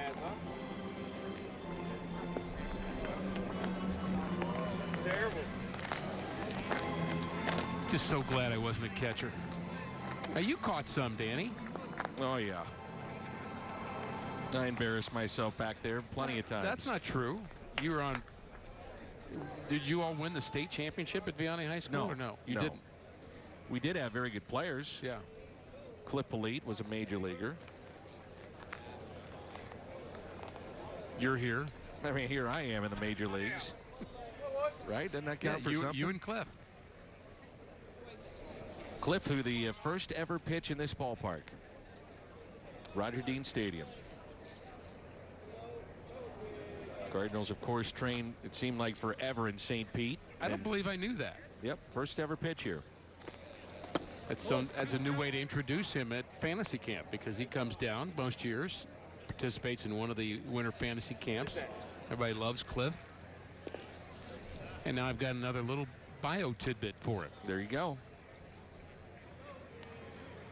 The 2-2 pitch.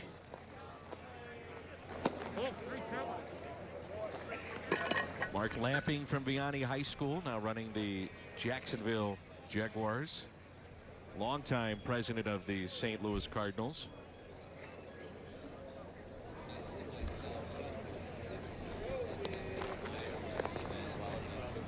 Here's a 3-2 pitch to Mejia. That caught 27 innings in fantasy camp. And in one day?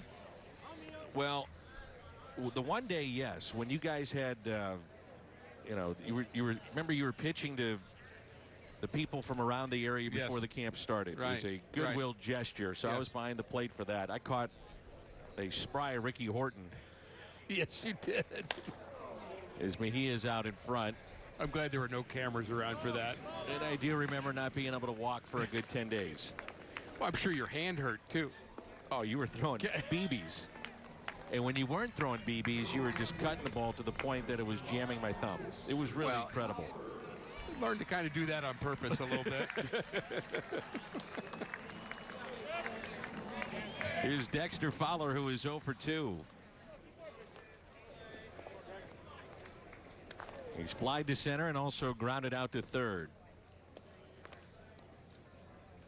Seeing Fowler in the leadoff position makes me think again of Matt Carpenter in that conversation about who will hit there. And at this point, Matt still not playing. I'm not sure if you noticed, Danny, but he brought out the lineup card for Mike Matheny today. Matt did.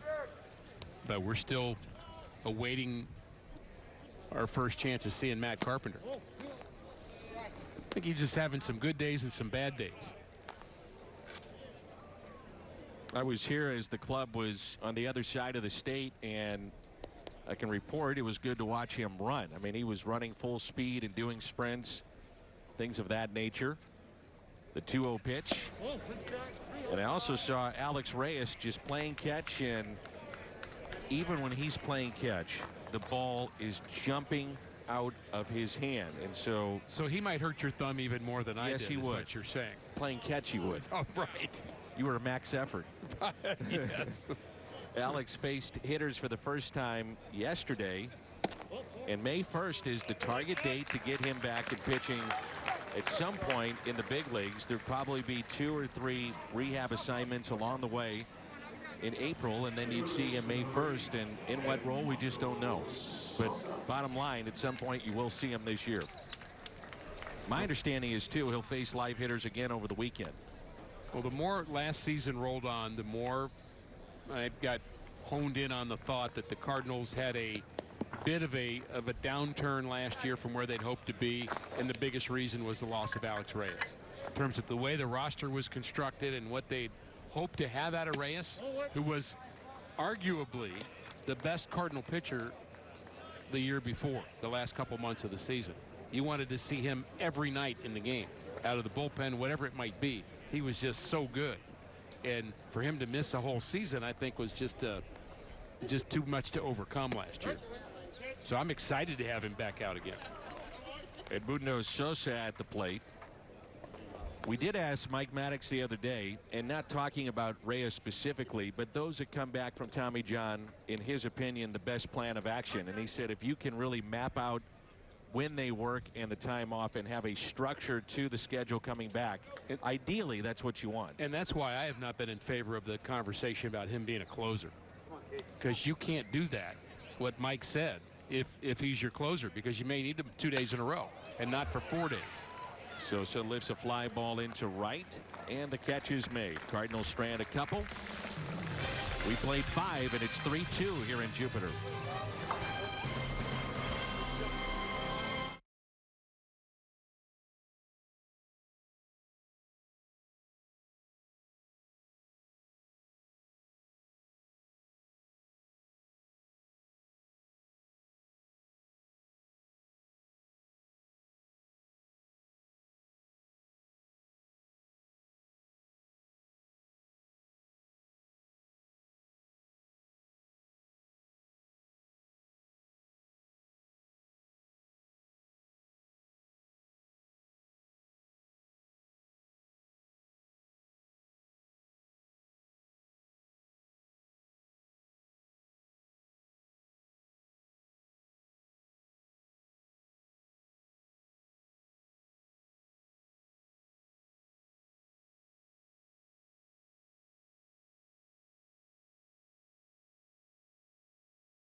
will be on Fox Sports Midwest Plus. Fox Sports Midwest Plus tomorrow. We get to do this again?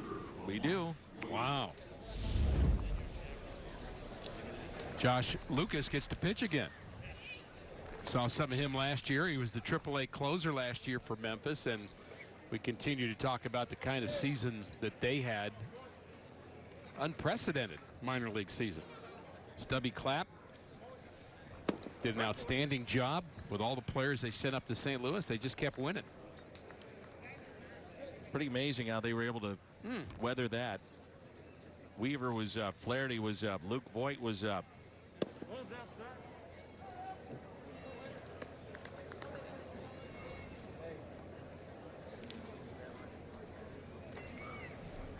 Patrick Wisdom was the MVP of the PCL championship.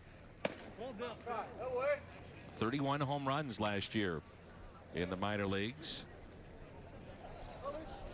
Lamont Wade at the plate to face Lucas here in inning number 6. A couple of changes for the Cardinals, and it is spring training, so we'll have more than just a couple before it's over.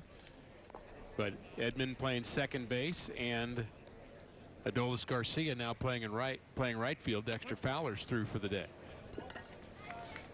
And it's a leadoff walk to Lamont Wade.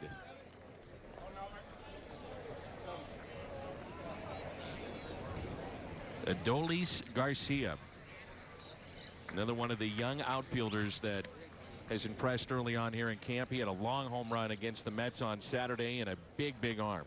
Well, the arm was on display. You talked about Arozarena making a nice throw to third base. Just a laser throw from right field, but Garcia did the same thing from center. Garcia with the catch near the line and right, and there's one away.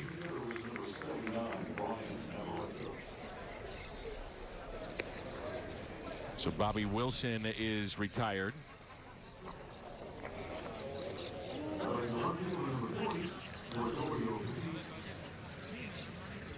And this will be Petit.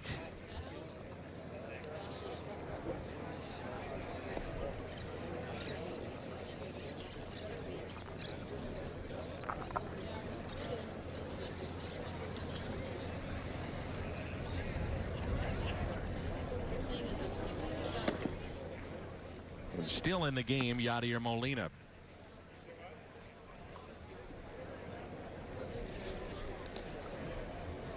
Let's see if the Cardinals can't get another double play. They've turned 2 this afternoon. Yeah, he's getting stretched out a little bit, isn't he? Sure is. So we play here on March 1st. The calendar is changed to March.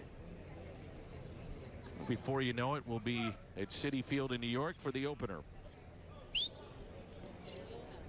Season opens up earlier this year. Major League Baseball beginning in late March, not April. More off days are scheduled this year.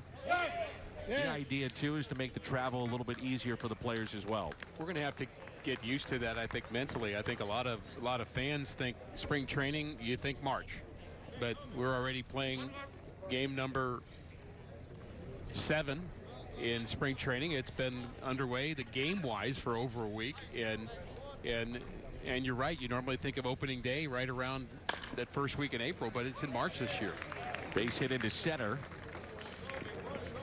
And the purpose, as you mentioned, is to start earlier and to give more opportunity for off days in the middle of the season. I think that's what players wanted.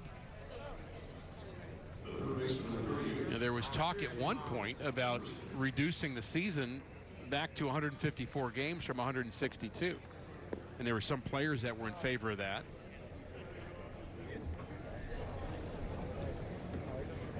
It'd be a hard sell to me, personally. To go back to 154? Yeah. I would agree. With the game being such tradition now of 162, and then you're talking about a lot of money, you know, across the board. Of course. 6-4-3, the third double play turned by the Cardinals. Midway through 6, and it's 3-2 Minnesota. Save big during Menards Price Drop.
giveaways all season long, 6 jersey giveaways. That includes 2 embroidered jerseys, kids jersey, Cardinals hockey jersey, and more. Single game tickets are on sale now. You can look at the packs. Opening day is still available. And a chance to see this guy, Yadier Molina.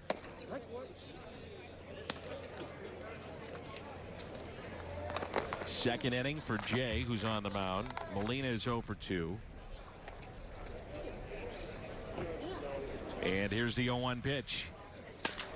Pulled foul.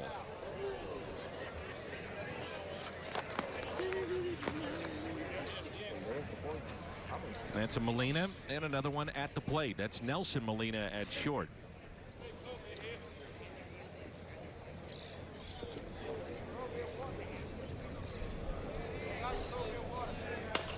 The curveball is popped up on the outfield grass, and Nelson Molina puts it away for the out.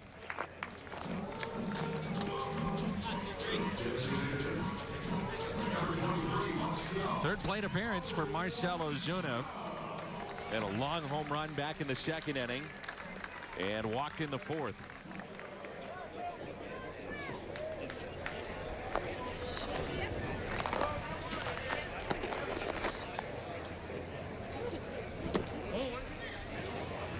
Was that pitch right there a couple of years ago, outer half, that Ozuna sometimes would pull off on, and you were talking about his ability to not only go the other way but to do so with authority, and they mention how he stays with the pitch now. There's a hanger, and he pulls it foul. It's a lot of balls hard, doesn't he? Oof. Quick hands. There's the weight transfer. Boom. Duck. And the 1-1.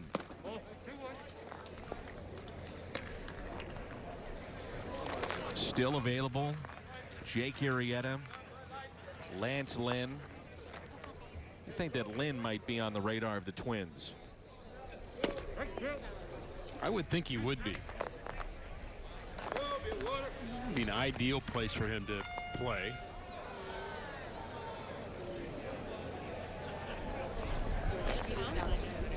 Players are getting a little more hot, I understand, about the non-existent market for some of those top players. Grievance has been filed by the Players Association against a handful of teams, one of them being in the National League Central Division. That's the Pirates. You'd have to think that the American League Central would be a Team 2 race with Cleveland and Minnesota.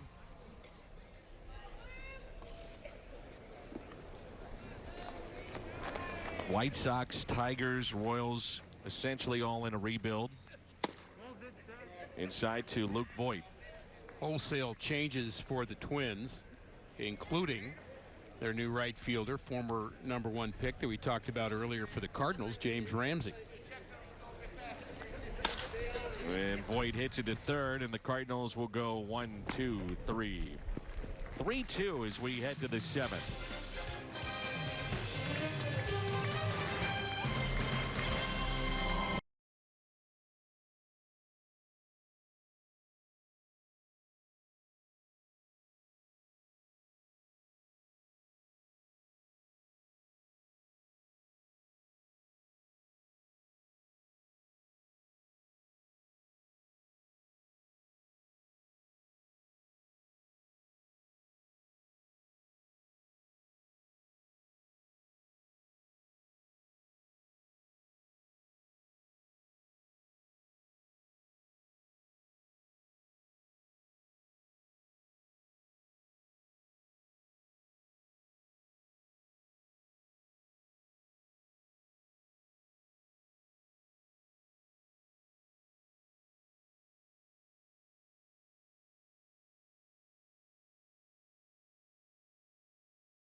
Our score in the top of the 7th. Ozuna with a home run today. He's first of the spring. Long-standing tradition in spring training that if you're playing a team from the other league, even though the Cardinals do play Minnesota this year in interleague play, but if you're playing an American League team, the players that either are done playing for the day or won't play today leave after the 5th inning. So that is not an unusual thing, and a lot of times you'll want to stay around, especially the pitchers will, if you get a chance to watch hitters from teams that are in your league, especially in your division.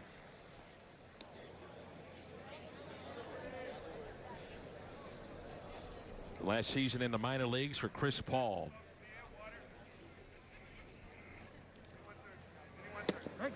And a strike to make it 1-2.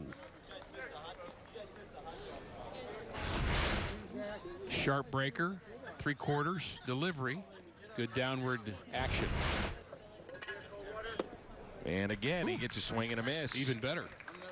I was talking with Mike Schilt today. He's a longtime minor league coach and manager in his 2nd year in the big leagues, and he said this coaching staff of the Cardinals, and he said it's no disrespect to last year's staff at all. He said, but man, he said it's just got a different feel to this camp. He said the clubhouse has a different feel to it, that things are going in the right direction.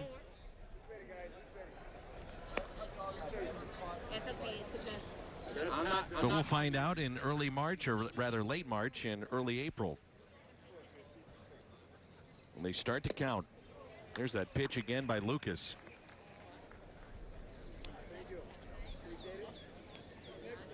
One ball and one strike. 3-2 our score here in the top of the 7th with 1 out and nobody on.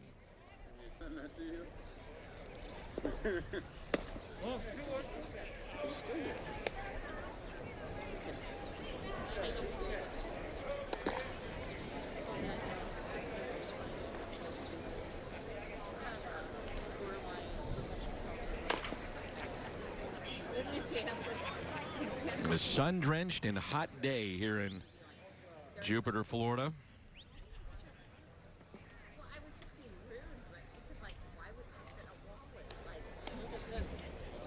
Mike Maddox on the walkie-talkie. No phones at the disposal.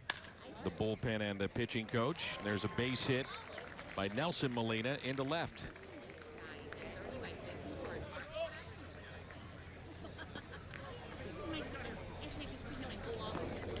I think what you take away so far from this game, Rick, is the fact that you got 2 innings out of Adam Wainwright, 3 strikeouts, was able to induce a double play to get out of an inning in the 1st.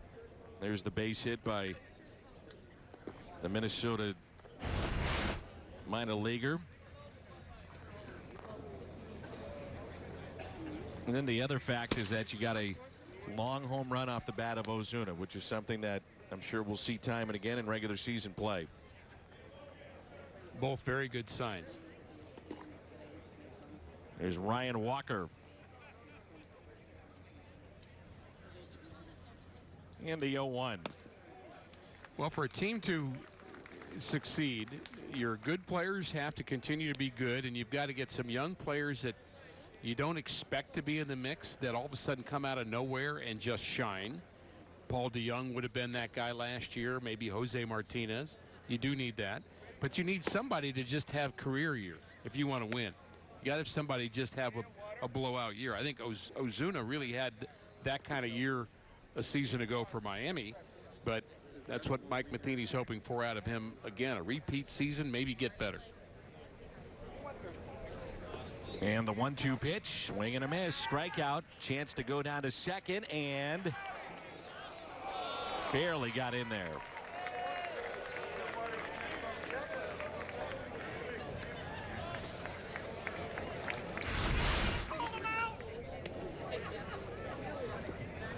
It's a strikeout wild pitch, which I think Lucas will take. Quick tag there. There's a good example of the hands of Mejia. Lucas's breaking ball has been impressive here in the last couple of innings. And there's ball 1.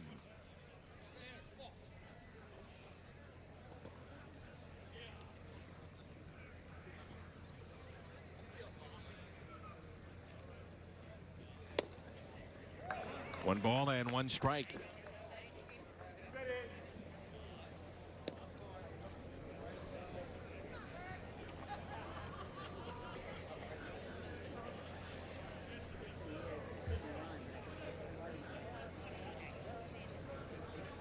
Josh graduated from Lakeland High School here in Florida.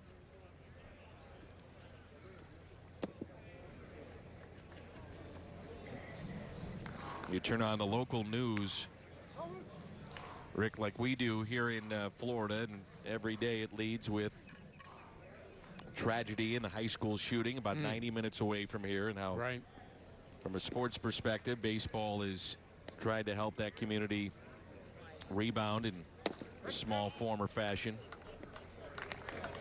2-2 the count. Josh, the 21st round selection in 2010, injured in 2012. Last year he appeared in 5 games for the Cardinals.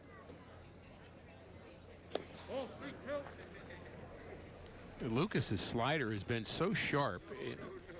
Wanted to check in his pitch repertoire to see if he'd thrown a split or not, because it's acting like a split to me. It's going straight down, but it's not. It's a slider, unless he's developed the split overnight and hadn't told anybody.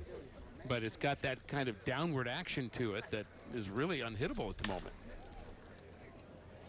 Who's ready, folks? Who's ready? It's 17 saves a year ago.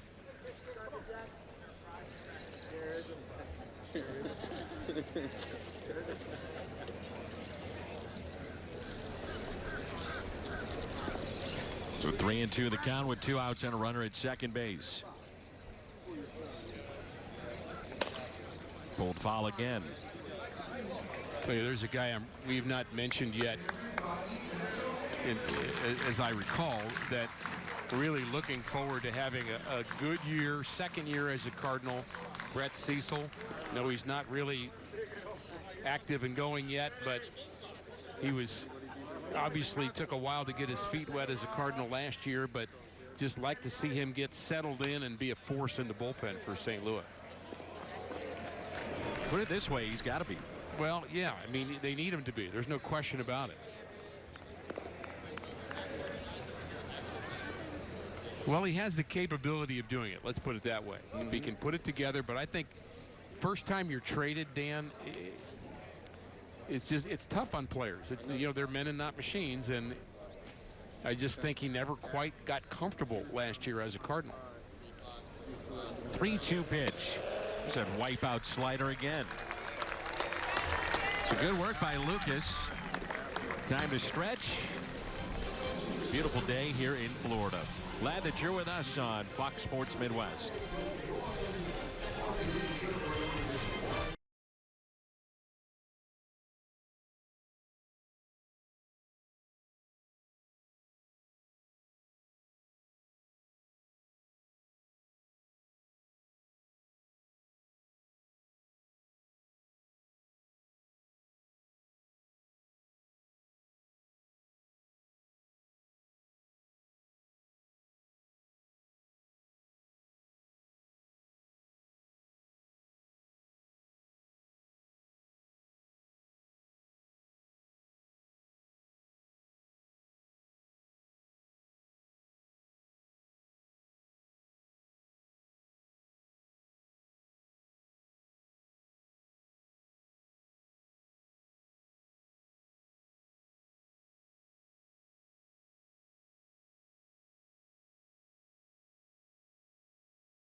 Cars here, don't they, between innings?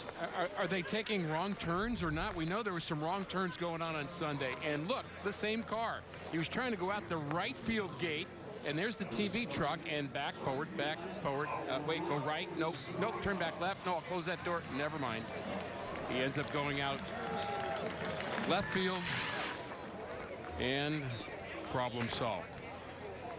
Just make the left turn. Always go left. Randy Arozarena at the plate. And the first pitch down and in, underway here in the bottom of the 7th. Tyler Kinley, right-hander in for Minnesota.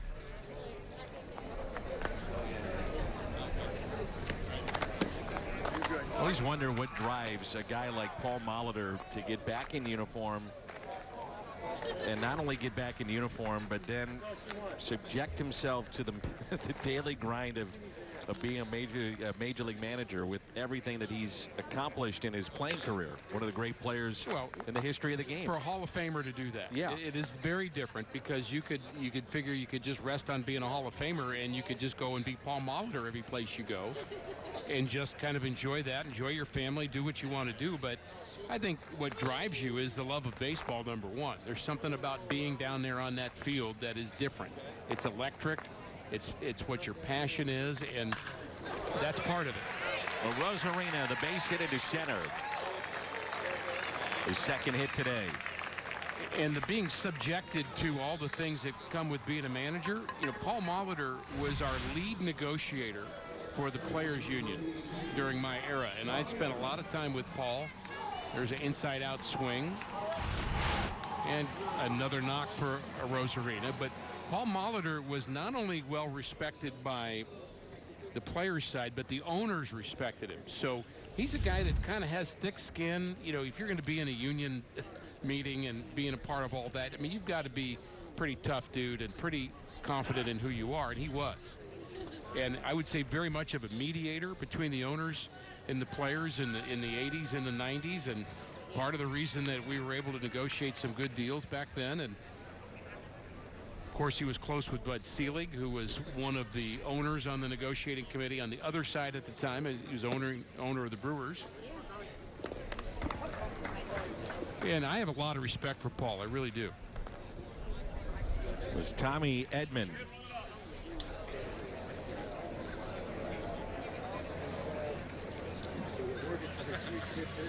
Last year got the call up to Springfield, hit 247. Started in Palm Beach. Only 22, 6-round selection in 2016. And you mentioned a key there. When you're a teacher, in this case, Paul Molitor, and you're a Hall of Famer, where the game, and I never like saying it came easy to him, but let's just say he was terrific at what he did, and elite, among the elite.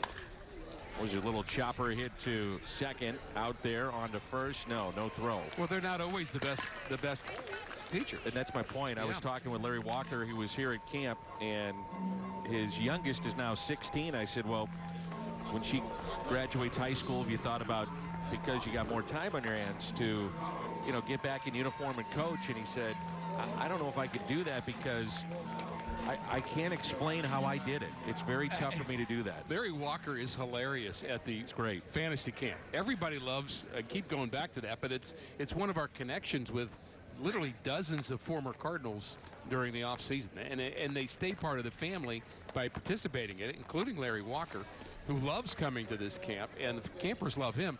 I put him in charge of a hitting station one day where we were doing kind of a Hall of Fame instruction. Ozzie was at short, Willie McGee in center. We had Vince Coleman teaching base running at first base, and we had Larry Walker was going to do hitting. He said, I don't have anything to tell him. And he literally started by saying, well, you know, you just kind of see the ball, and then you swing at it and you hit it. And he said, I don't know how you stand. I don't know how you hold the bat. I don't know what you do. I don't know how you should think. He said, I just went up there and just did it. And that's really what made him great. Think about how he would get loose for a game. So he would get a tee and go into a batting cage, and if anybody's seen the movie Happy Gilmore, right. Imagine that, and that's how Larry Walker would hit a ball off a tee to get loose. And his idea was that you could have flailing arms and legs, and everything's going this direction, that direction, but the bat needed to be centered on the ball. That's the one thing he had to concentrate on, and he would try to hit it back up the box every time to hit it up the middle. But he was a feel hitter, not a analytical hitter. Now, I'm not saying you can't be an analytical hitter. You can't learn about where your hand should be, and there isn't reasons for some players to be taught and to be teachable. But for him, it was all about the feel, and that's why that drill helped him, and that's why he can't explain it, because he would just kind of do that drill just to get the feel of getting the perfect extension. We used to do that with pitchers, Dan, that were struggling with their mechanics, that were starting to overthink their mechanics. You'd have them run in from behind second base as if they were center fielder, run up the back of the mound and throw the ball home like they were a center fielder. And what that will do is it'll get you in your natural best mechanics. It's actually a drill that gets you to stop thinking about where your foot is and your toe and your elbow and your head. I mean, because you can overthink in this game. That may surprise you, but you can overthink. Doesn't surprise me. And for those of the young fans, and I say there's a lot of fans that are into analytics, but if you are into WAR, Larry Walker's career WAR was 72.6, which is incredible.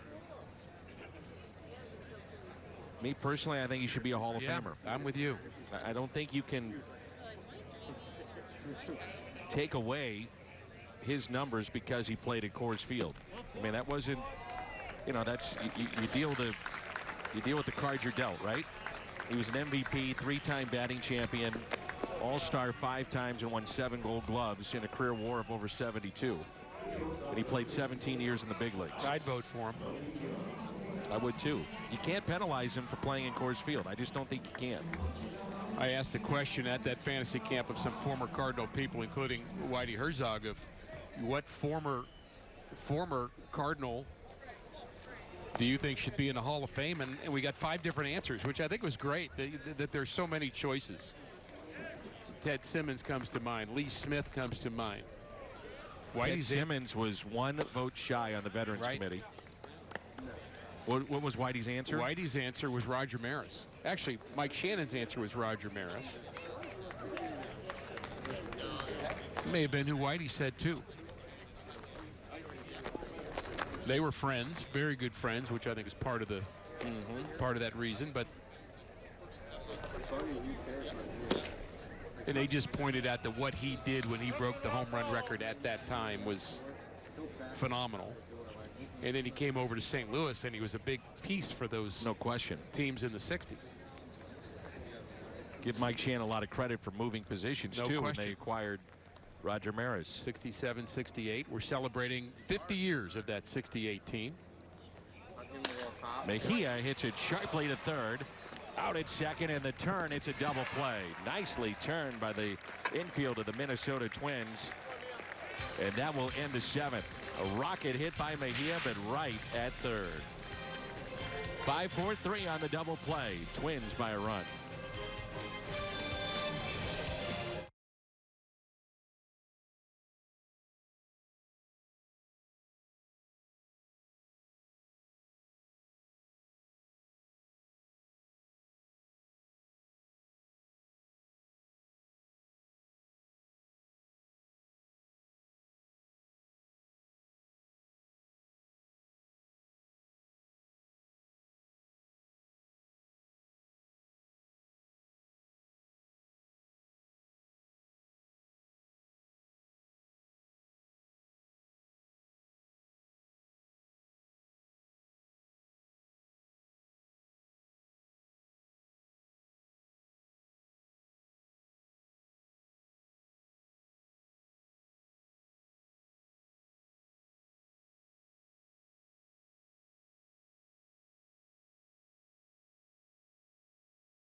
3-2. The Twins have a lead over the Cardinals. New pitcher in is Connor Green, picked up from Toronto. Big arm, and trying to figure out his control. You think that's a fair assessment? I think that's perfectly said. Buck Martinez and I chatted, longtime Blue Jay broadcaster and former player, and also a part of that negotiating team, by the way, with Paul Molitor in the 80s for the Union. But Buck Martinez and I have known each other a long time. He likes this kid. He likes actually both pitchers that came from Toronto, Dominic Leone and Connor Green. They both have big arms, and consistency is the question. It was part of the Randall Grichuk deal. Jaime Garcia also in Toronto. Randall Grichuk. There's a number of former Cardinals wearing Blue Jay uniforms.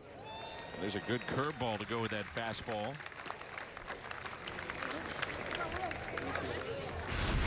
Telegraphed this a little bit. He slowed down just a tad, but had good break down and away.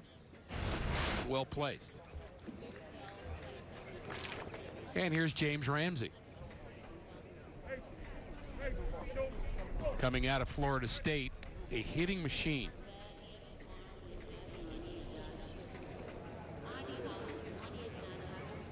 So one out here in the top of the 8th, and there's a strike. Connor Green had 83 walks in 132 and 2/3 innings a year ago.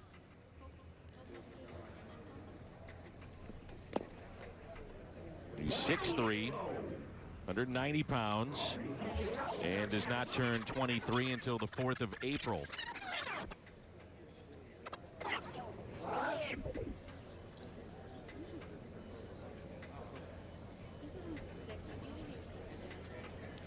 Here's a 1-1 pitch. 2 balls and 1 strike.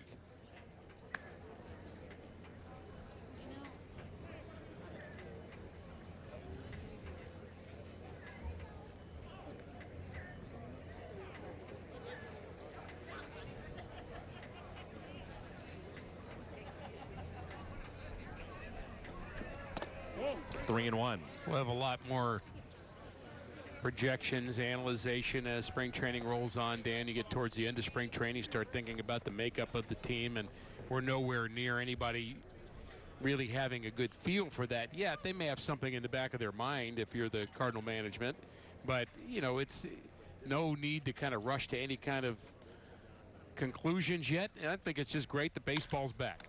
Green, a nice play. The comebacker hit by Ramsey.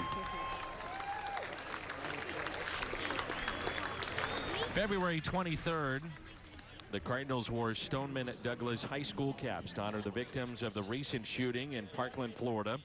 The autographed caps will be auctioned online March 1st. That's today through the 9th. Proceeds benefit the Broward Education Foundation, help raise funds for the victims' families. Bidding on the caps at cardinals.com/auctions.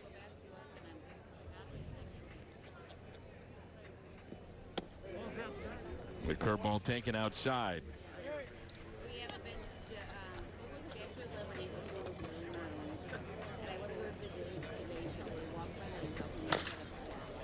And a chopper to short. Connor Green, a 1-2-3.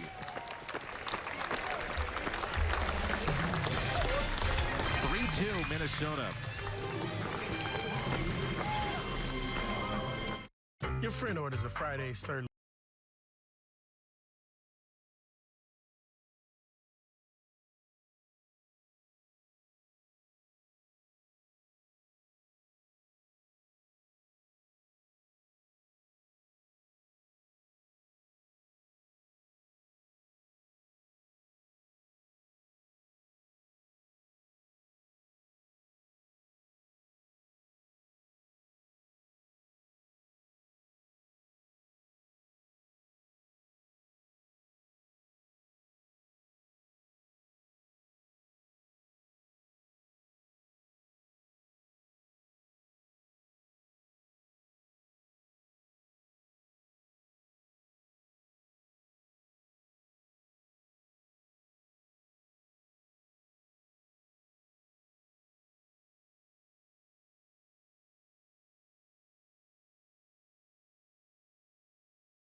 Budweiser.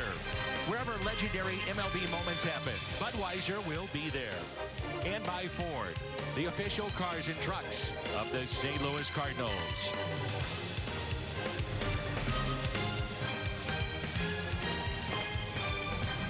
Sort of the new additions here at the ballpark.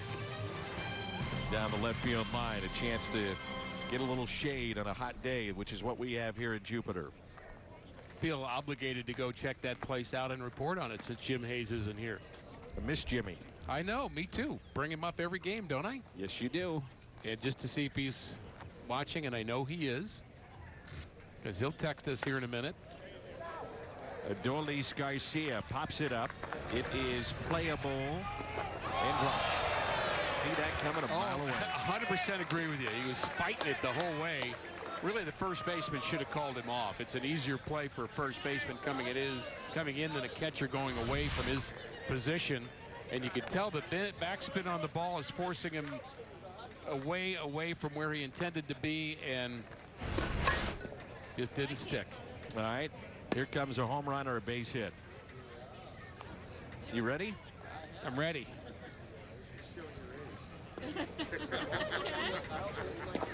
And the pitch.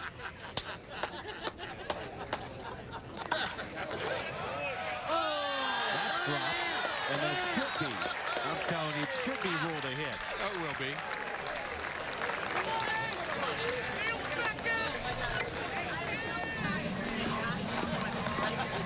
Well, clearly, you are the smartest guy in the room. You saw this coming. Line drive off the bat of Garcia. He got a second life and did something with it. That'll be the error for prolonging the time at bat for the catcher, but Garcia still gets credit with a base hit. And Dan, credit for being a genius.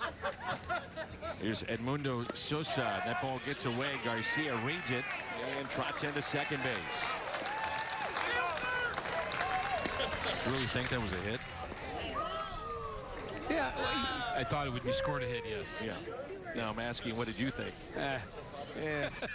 Spring training for everyone. It makes you seem smarter that it was called a hit, so I think that's why we're going with it. Couldn't agree more. Wonder what Mr. Walker thinks. Yeah, well. We could go ask him. So the tying run in scoring position.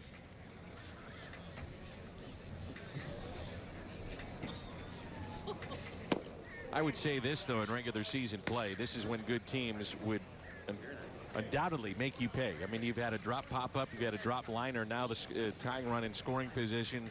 Pounce on it. You got to score. Right. It is, I'm not sure momentum is the right word, but something changes in the attitude of a team on the offensive side and the defensive side. You have the defensive team on their heels after this play, a drop pop-up, and then that ball's dropped, base runner, then a ball in the dirt. Now everything's starting to spin quickly for the Minnesota Twins. And you're thinking, uh-oh, what's going to happen next? And the Cardinals are thinking, I can't wait to see what happens next. So that's the ebb and flow of a game of baseball. And time called by Sosa. 2 balls and 1 strike. Hitters count here.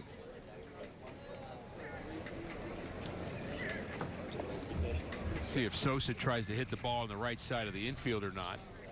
I noticed the players do it more in spring training. Like the Cardinals stealing more. I would agree with that. They hit the ball the other way more in spring training. Yeah. And then their agents call them up and say, stop doing that. We need numbers to make numbers. Steven Barron is at the on-deck circle. 3-1 the count on Sosa.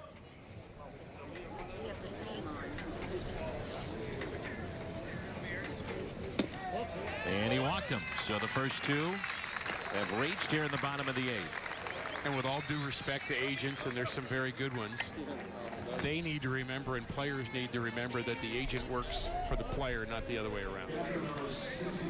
And for a young player to learn that is extraordinarily important, Dan. Hard to emphasize that enough. You're 22 years old, and all of a sudden you've got this successful business guy that's your advisor, and he's working for you. It doesn't feel that way, but it needs to be that way. There's Stephen Barron. Split time between Tacoma and Arkansas last year. He squares to bunt, pitch down in the dirt for ball one. No activity for the Twins in their bullpen. Ryan Sheriff, lefty who made his major league debut for the Cardinals last season, getting loose, and a mound visit. And a coach visit and another visit. Gavin Alston is the pitching coach for the Twins. Eddie Guardado, their longtime closer, is their bullpen coach. I guess Jose Oquendo can come down and talk to a hitter all he wants. He can get 6, 5, 8, 9, 10, as many as he wants. And sometimes that is needed, in particular when a pitcher's at the plate. Sure. Now, he wouldn't do that to abuse that. I'm just saying that's interesting that none of that has been addressed. Barron squares. It's caught and safe at second. Nearly a double play. A little slow on the release from the third baseman, or it may have been, but I think he was waiting for the shortstop to get back to cover. He's able to catch this ball. The bunt is to third, and it's too hard. No, the shortstop's there. He just had a hard time getting a handle on it. And does at least get one out. It's okay to bunt the ball hard to third, by the way. You just can't bunt it all the way to the third base. But if you bunt it hard, you force the play to go to first base. Here's Jose Martinez with runners at first and second. His numbers from a year ago.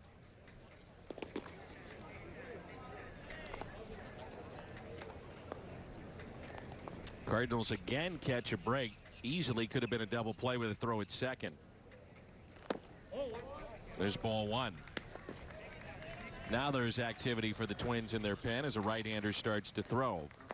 So you think about the momentum shifter, that a bunt that doesn't get down correctly, even though the Twins could have had more from it, that kind of swings things back a little more comfortable for the Twins as the Cardinals don't get the bunt executed. 2-0. Another part of this has been the fact that Kenley is falling behind. Ready to call this home run, Danny? I'm ready.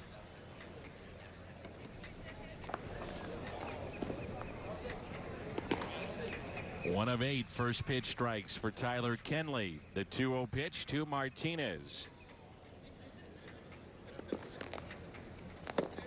3-0. Luke Voigt at the on-deck circle. Turn him loose. I would.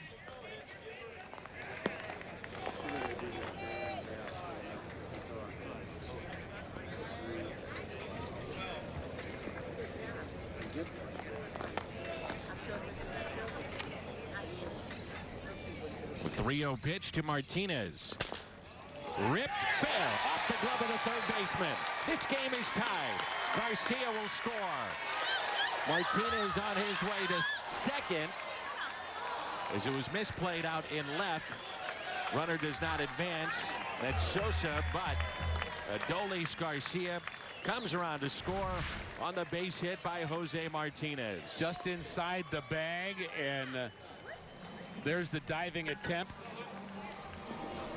Garcia scores, and had Sosa not slid into third, he might have ended up scoring too. He slid appropriately, I would say, but when he was sliding, Oquendo was trying to get him up quickly because when the ball was bobbled, he thought he might have a chance to try to score.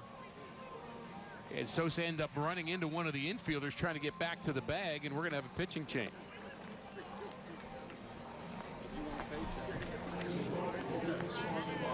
A pitching change. Game tied. Chance to go on top for the Cardinals when we come back.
third. So there's Sosa's trying to score. Now he's trying to get back to the bag, and he runs into the infielder trying to get back to the bag. You and I talking between the break that had he gotten thrown out at third, they may have had to call that obstruction, the fielder getting in his way. But since he was going back to the bag and not home, there's no obstruction called allowing him to score. That's how we both view that play. But almost the go-ahead run scoring home as the ball was bobbled in left field. Here's Luke Voigt. 2 balls, no strikes. Runners at second and third. We're tied now 3-3 here in the bottom of the 8th. DJ Baxendale, right-hander in from Minnesota. The next pitch to Voigt. Misses down and in. Just had a feeling the Cardinals might do something when that ball was dropped. We saw that you could tell he was going to drop it, number one, and then you could tell that the Cardinals were going to do something with it after it happened. Rosarina at the on-deck circle. 3 balls, no strikes. Here on Luke Voigt.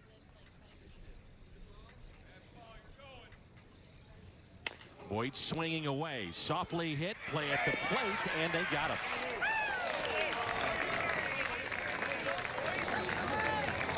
So Sosa gunned down at the plate with the infield in, and Luke Voigt swinging on a count of 3 balls and no strikes does not pay off. Well, it's not the result he wanted. Didn't get a good swing, but I don't mind the Cardinals sending the runner on that play because you're not in really terrible position because you still have a runner at third base with 2 outs. And you're just forcing them to make a throw and a tag. Patrick Wisdom will pinch run for Luke Voigt. Randy Rosarina at the plate with runners at first and third.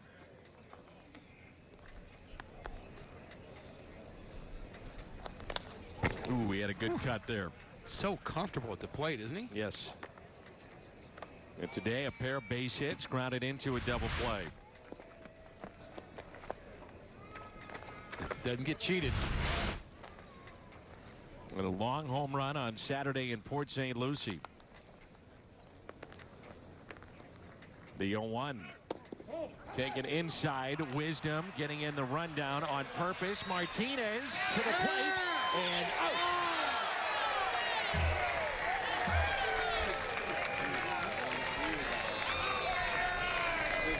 Trying to manufacture a run, and it does not pay off.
Missed opportunities on the bases. Yeah, including a double steal here at the end. And this is the Cardinals trying to force a run And the second baseman does the right thing. He comes up and catches the throw in front of the bag to make the throw shorter. Now, a very close play at the plate. The Cardinals just trying to force on a double steal with guys you might not think they would normally do that with, but that's what spring training is, Dan. They like to kind of try out their different plays that they're going to use, and essentially it's whoever's out there. And then it becomes an object lesson for everybody to talk about. What do we do right about it? What do we do wrong?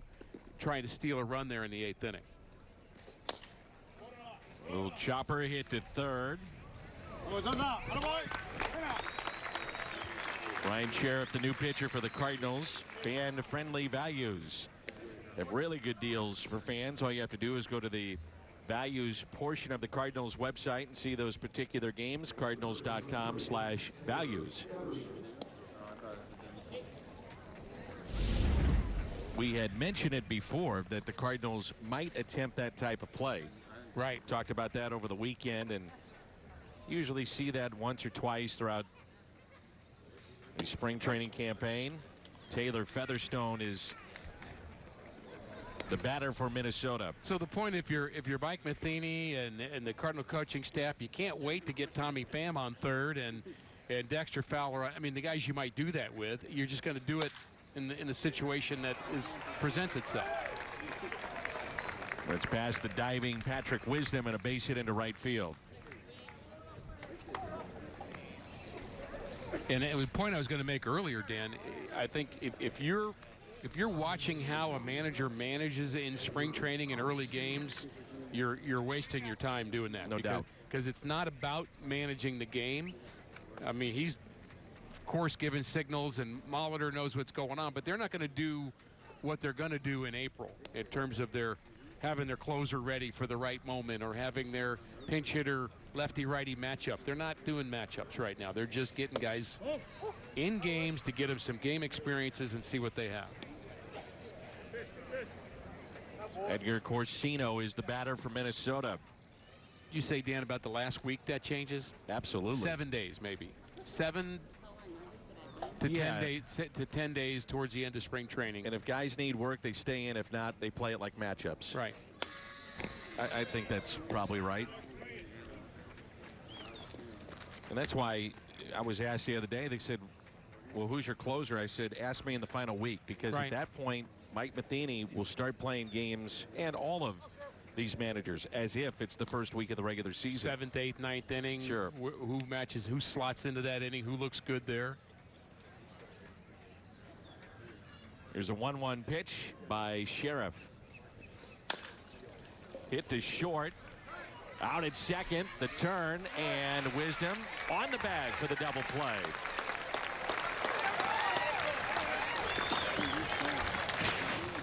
No replay in spring training. Did he stay on the bag? Let's take a look. Yeah, sure, why not? Close enough. It's Big Game Saturday.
Plus, Fox Sports Midwest Plus tomorrow at noon.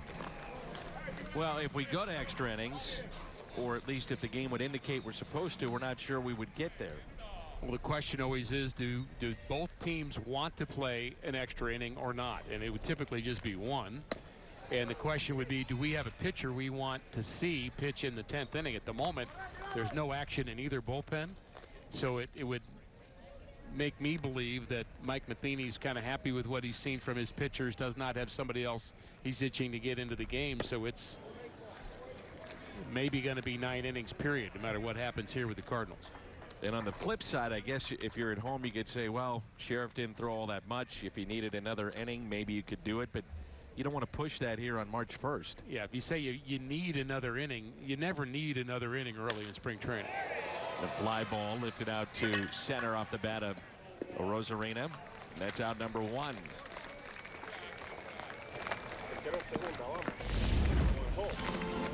John Curtis is the new pitcher.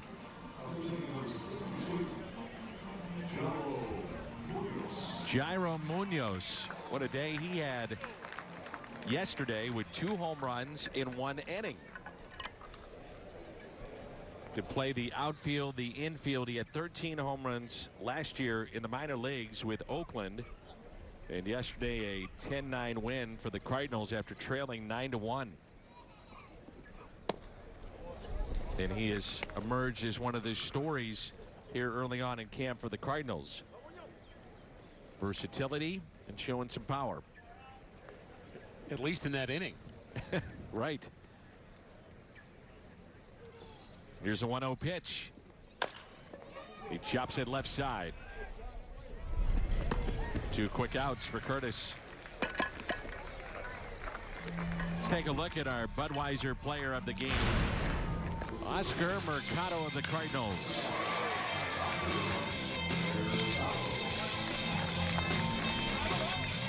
He's now up to 3 stolen bases this spring. On base all 3 times, had a walk along with his 2 base hits, looking very comfortable in the outfield. And he has been extremely impressive so far this spring. So 2 outs and nobody on. Mercado, first pitch, pops it up to the right side and in the seats.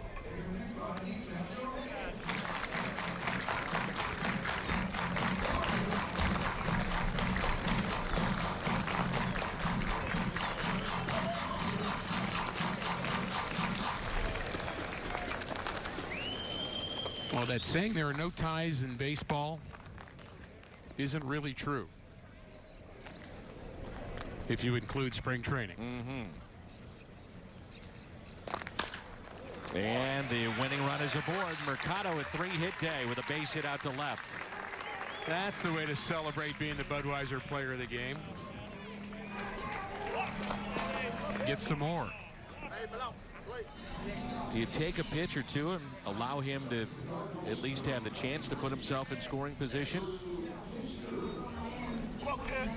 What do you have to lose? No one throwing, by the way, in the Cardinals' pen. Well, Kisner has a lot to lose. He has a chance to lose having an at-bat.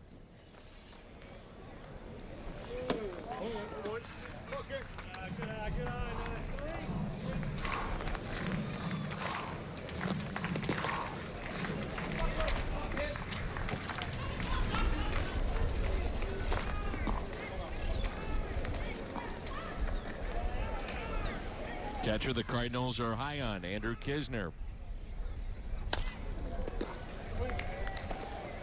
That's out of play.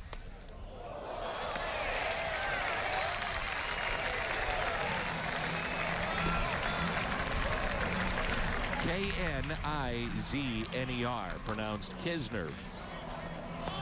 7th round pick in 2016. Last year made it up to Springfield for 51 games. Mercado back in safely. 1 ball, 1 strike on Andrew Kisner. Another one of those guys that's been converted from the infield. Began his college career at third base, then converted to catcher his sophomore season. And he can hit. He can swing it. He's a 300 guy. minor league level. The home runs grew a bit last year. He is slowly but surely working his way up the depth chart as far as catchers are concerned.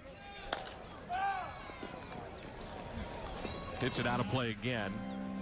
What you really like, he's thrown out 46% of attempted base stealers over the 2 years that he's been in pro ball. Began in Johnson City, jumped to Peoria last year. That's where he began. And then finished up at Springfield, hit .324 in 51 games. Does have a home run this spring, couple of RBI. 1 ball and 2 strikes. Andrew Kisner.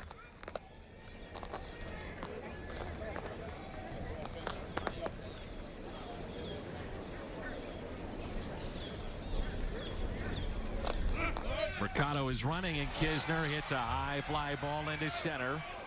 Wind will knock that down, and the catch is made. Do we continue? Suspense. We find out in just a moment. Ooh.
The final. Next telecast is tomorrow, Fox Sports Midwest Plus. For our entire crew and Rick Horton, I'm Dan McLaughlin. Thanks for being with us. We'll see you tomorrow at noon.